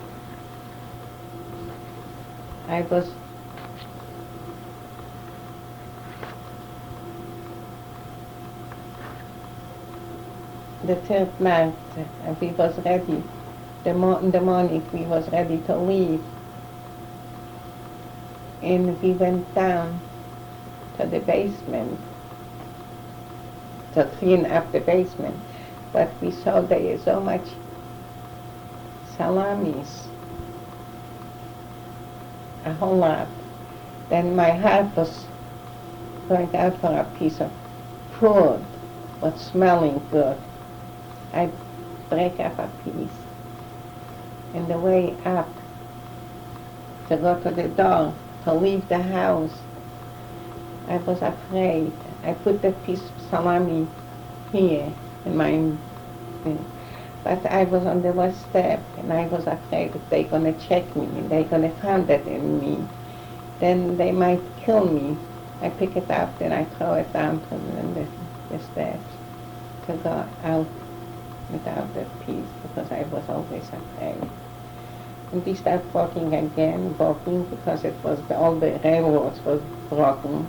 You're walking, just for the record, southward from the eastern sector of Germany towards Poland. Yes. And we was questioning, we was asking the direction, how... Eastward to Poland. I don't know. I know we was asking, and I don't remember how that comes to our mind, where to go. But we was walking and walking and walking day and night with no end.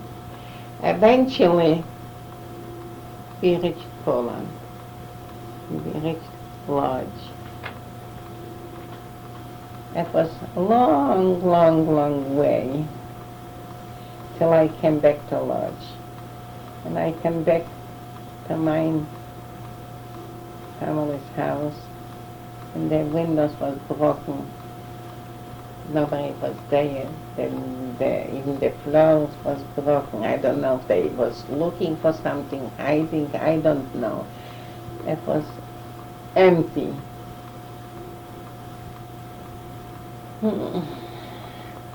It was empty. Nobody was there. Then in Lodz was like people who came back from the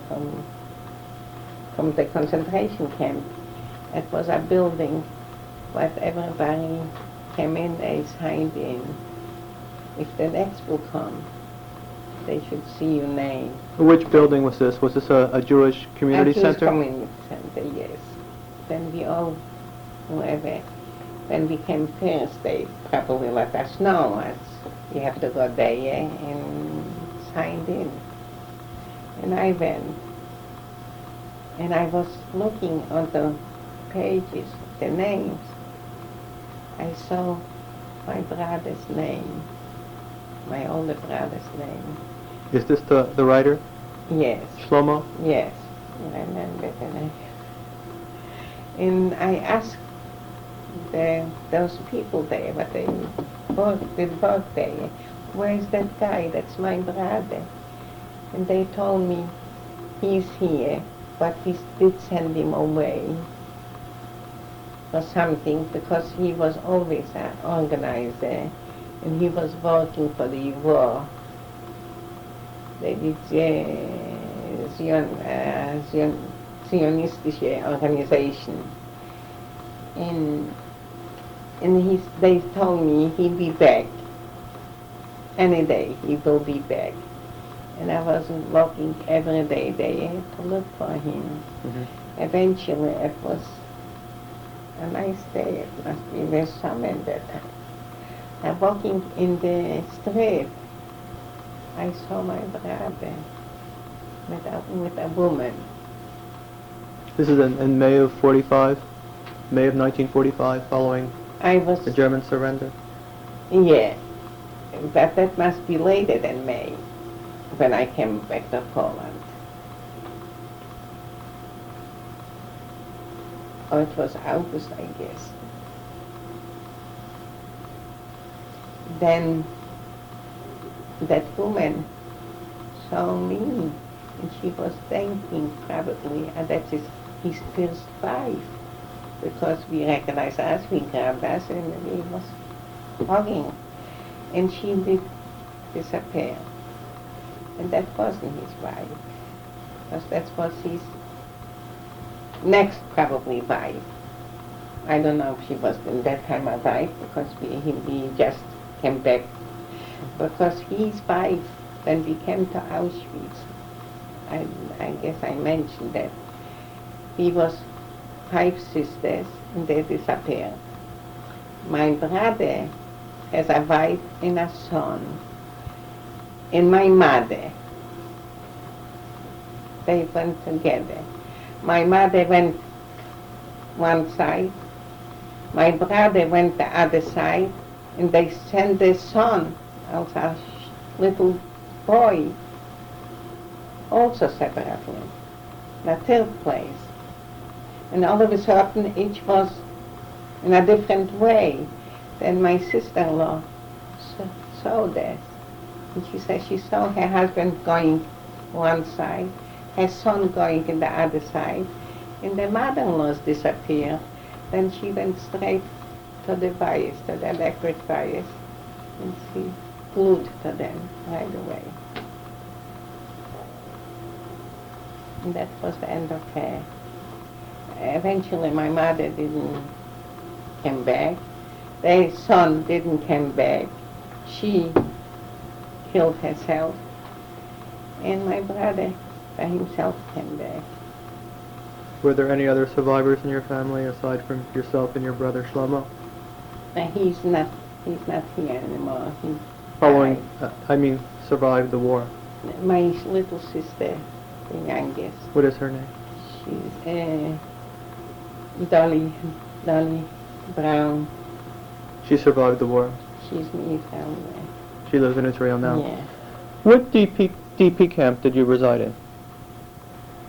Displacement person camp. Displaced people came. Mm-hmm.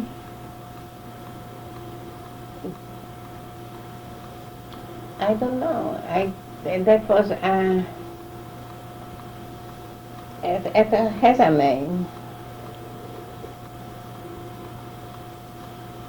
It has a name. What do you remember of the camp, though? It wasn't a camp. The DP camp. Can you tell me about it?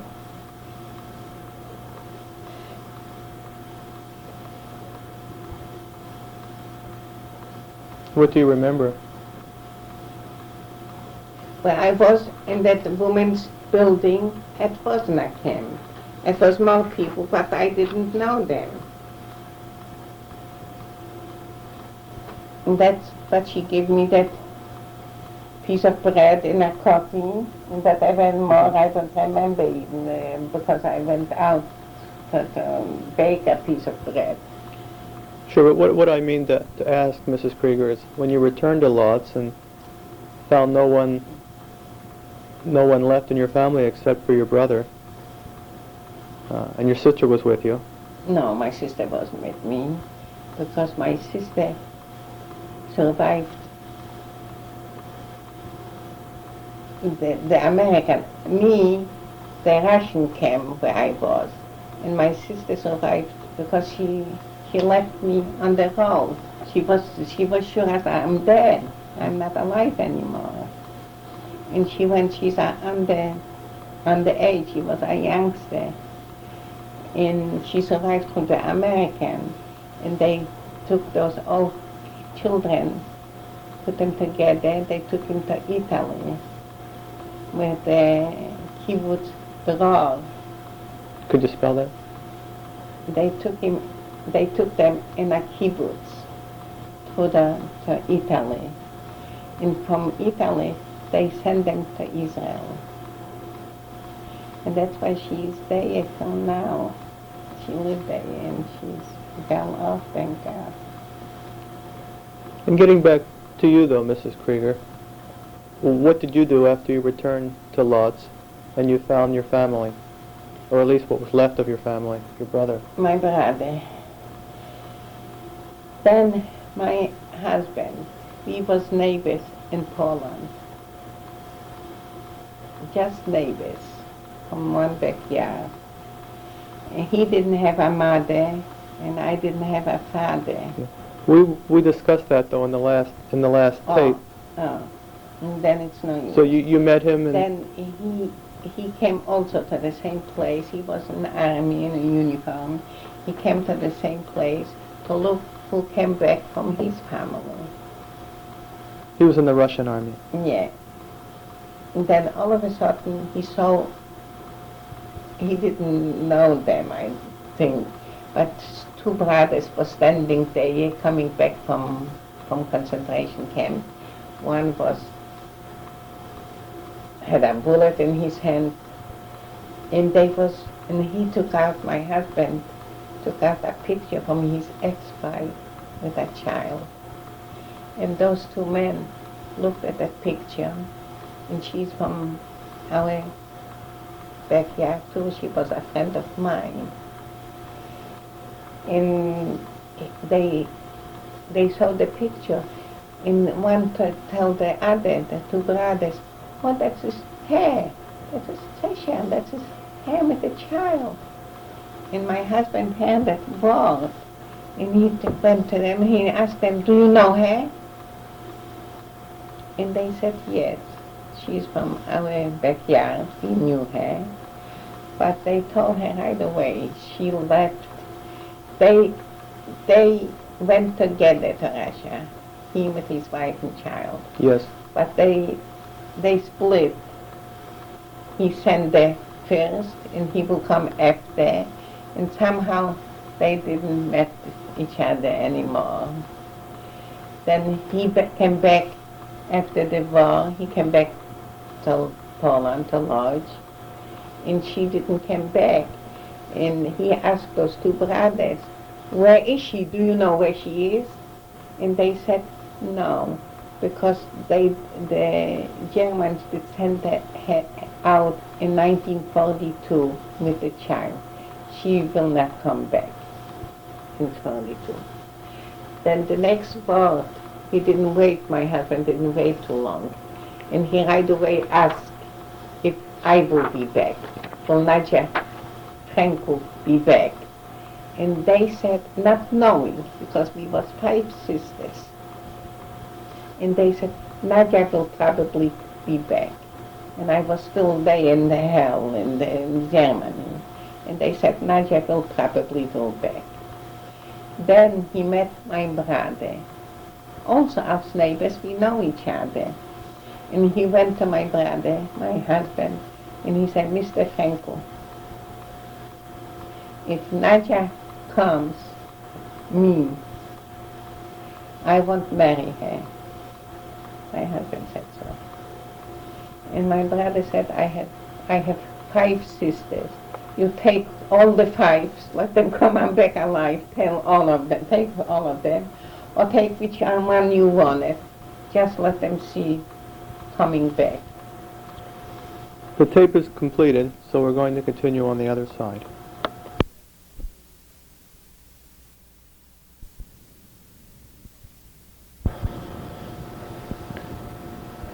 Side 2B, Mrs. Krieger, let's pick up where you left off on the other tape about how you've met your husband and he's looking for someone, he's looking for you to marry you if he could find you. How did he finally meet you in Lodz? he, like I said, he found my brother, and my brother did promise him. Yes, but how did he finally, when did he see you? Could you describe it for Then me? it was the same day, me being on the street. I found a cousin of mine in the same street. And she said, Nacha, come upstairs, come to us, and we will be together. And my name was signed there already. Then he found me, and he came to that door that I was with my cousin, but she let me in. You're asking me now a question. I don't know where he found that. My name was not announced there. I was writing and was put my name there.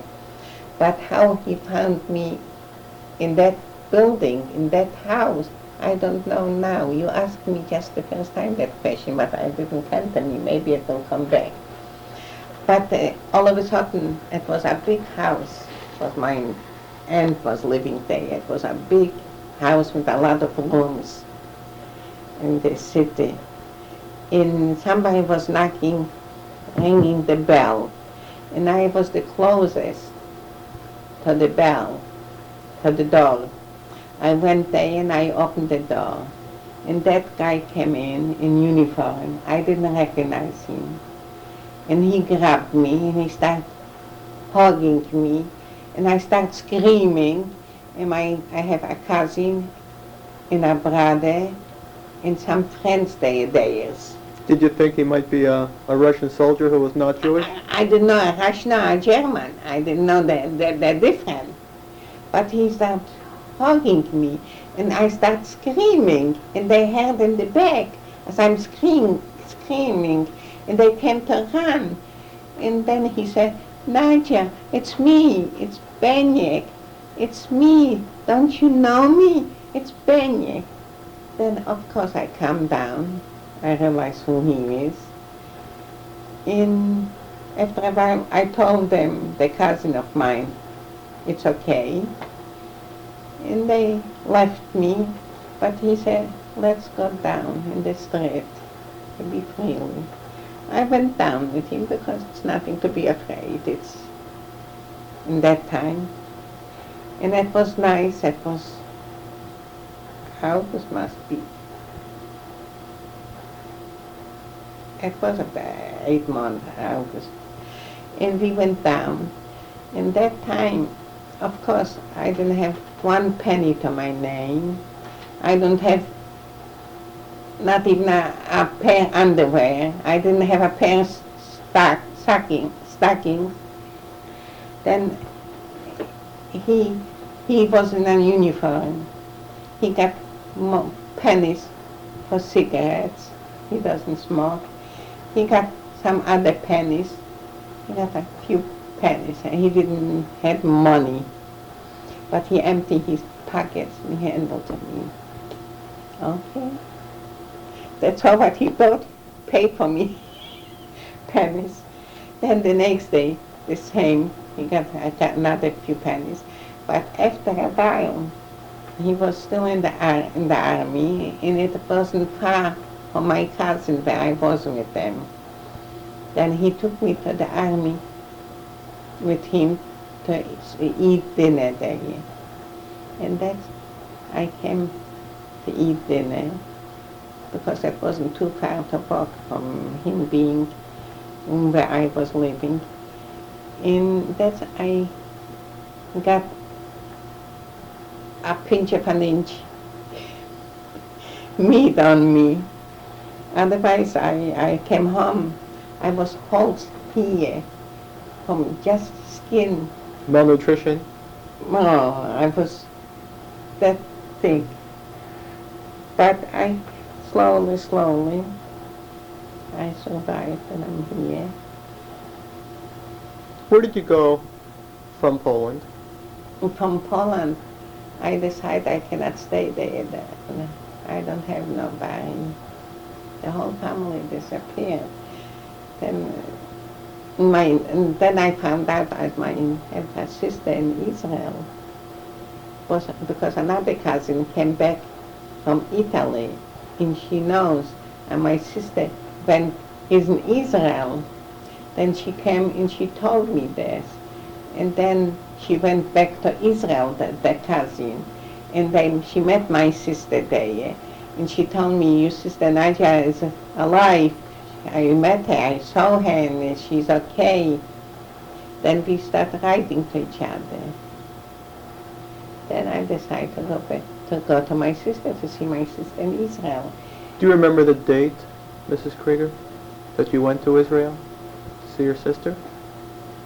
Listen, if my husband would be here, Was it just after the war, maybe 1946? no, it must be 19. My daughter was born in 1949. Wait a minute, no, 1947. That's when you went to Israel. Yeah, she was born in 47. But her, I was from Poland. I went back we were smuggling. He was in a uniform. He couldn't leave the army because otherwise he would be a traitor. So it's safe to say that you went to Israel sometime after the war, before 1947. No, we stopped. We went through Germany, and I was in Germany for a while, privately in a hotel. Not a hotel, that was a hotel an ex-hotel for all the newcomers. I don't know if it's just for the Jews. And we was there. Was it a DP camp? Displaced person? No. It wasn't a camp. It was just a building. But we all got together. I have a cousin there. I had my sister-in-law with my brother-in-law there. But he's dying now. My daughter just called me. And she talked to her cousin. And then the daughter from my brother-in-law. And he said he's probably going to finish tonight. Anyway, we was stopped in Germany, and that will come back when my husband will be here. Well, He will give you the exact dates, the time, because well, if you can remember, Mrs. Krieger, you have gone to Israel, or Palestine as it was then called, to see your sister. in that time it was, as she was born in 1947, and I went after with her. I came to Israel. That's when she was a year, maybe it was 1949. Well, let me understand this now, Mrs. Krieger. If I could just get my chronology down. She was born in Germany. When did you marry Ben?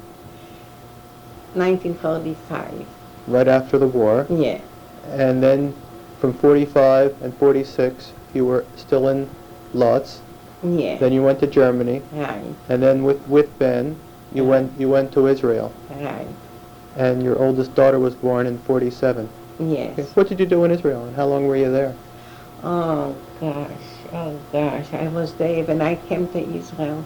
I was thinking, I came back to my mother. I was so pleased there. I was so happy there. In the beginning it was 1948, I guess it was. The year of independence?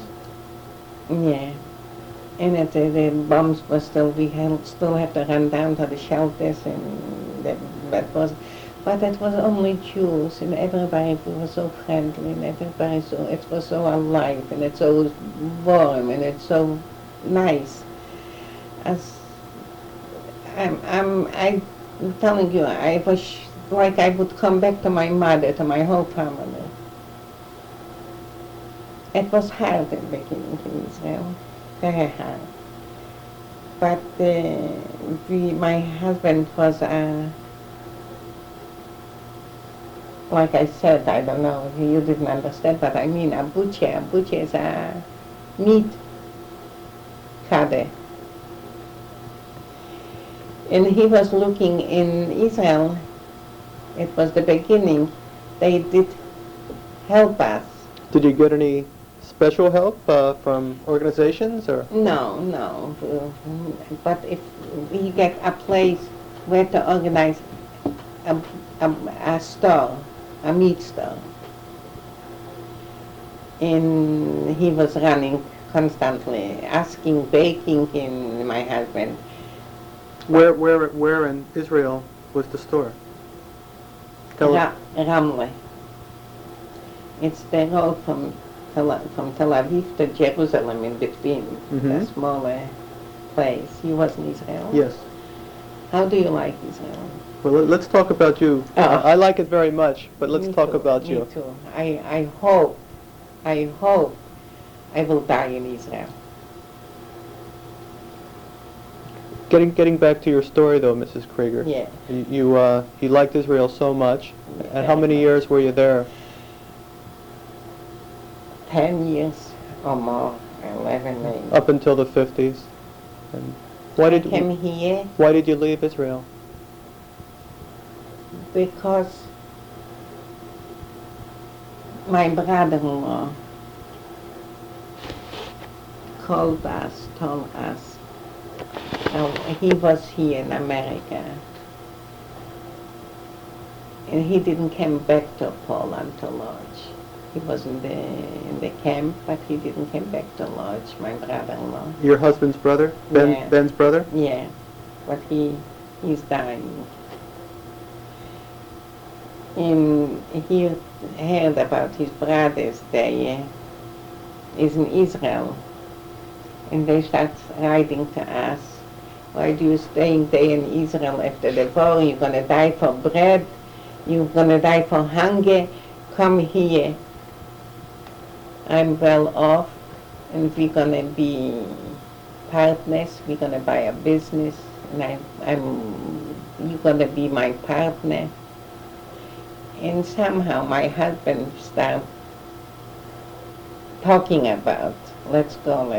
I don't know why I left myself liking Israel so much. I let myself in. I'm very sorry I came. All my life I'm sorry. So is my oldest daughter. She's very, very sorry. Because she was 12 years old, probably, when I bring her over. She went there to school. She's a bird, just to fly, to go, to run. And she had the whole freedom there in Israel. And it's always summer, always warm. She has a very good her years, the best years that she had in her life. She's telling you now. I had in Israel. And she remembers each day. But eventually, I don't know what's happened. And we decided to come. And we came, and I wasn't happy from the first day that I came here till now. I didn't have one happy. Of course, my two daughters got married. The weddings was beautiful. I put those two boys to the TA, me. The grandchildren. Right. I make the bar mitzvahs, me. I did it. My money. I put. But you've never been happy in the United States, have you, Mrs. Krieger? No, not even one day in my life. In Israel, that's why I was happy. Not having enough food, enough clothing, I didn't care. It was a different kind of life.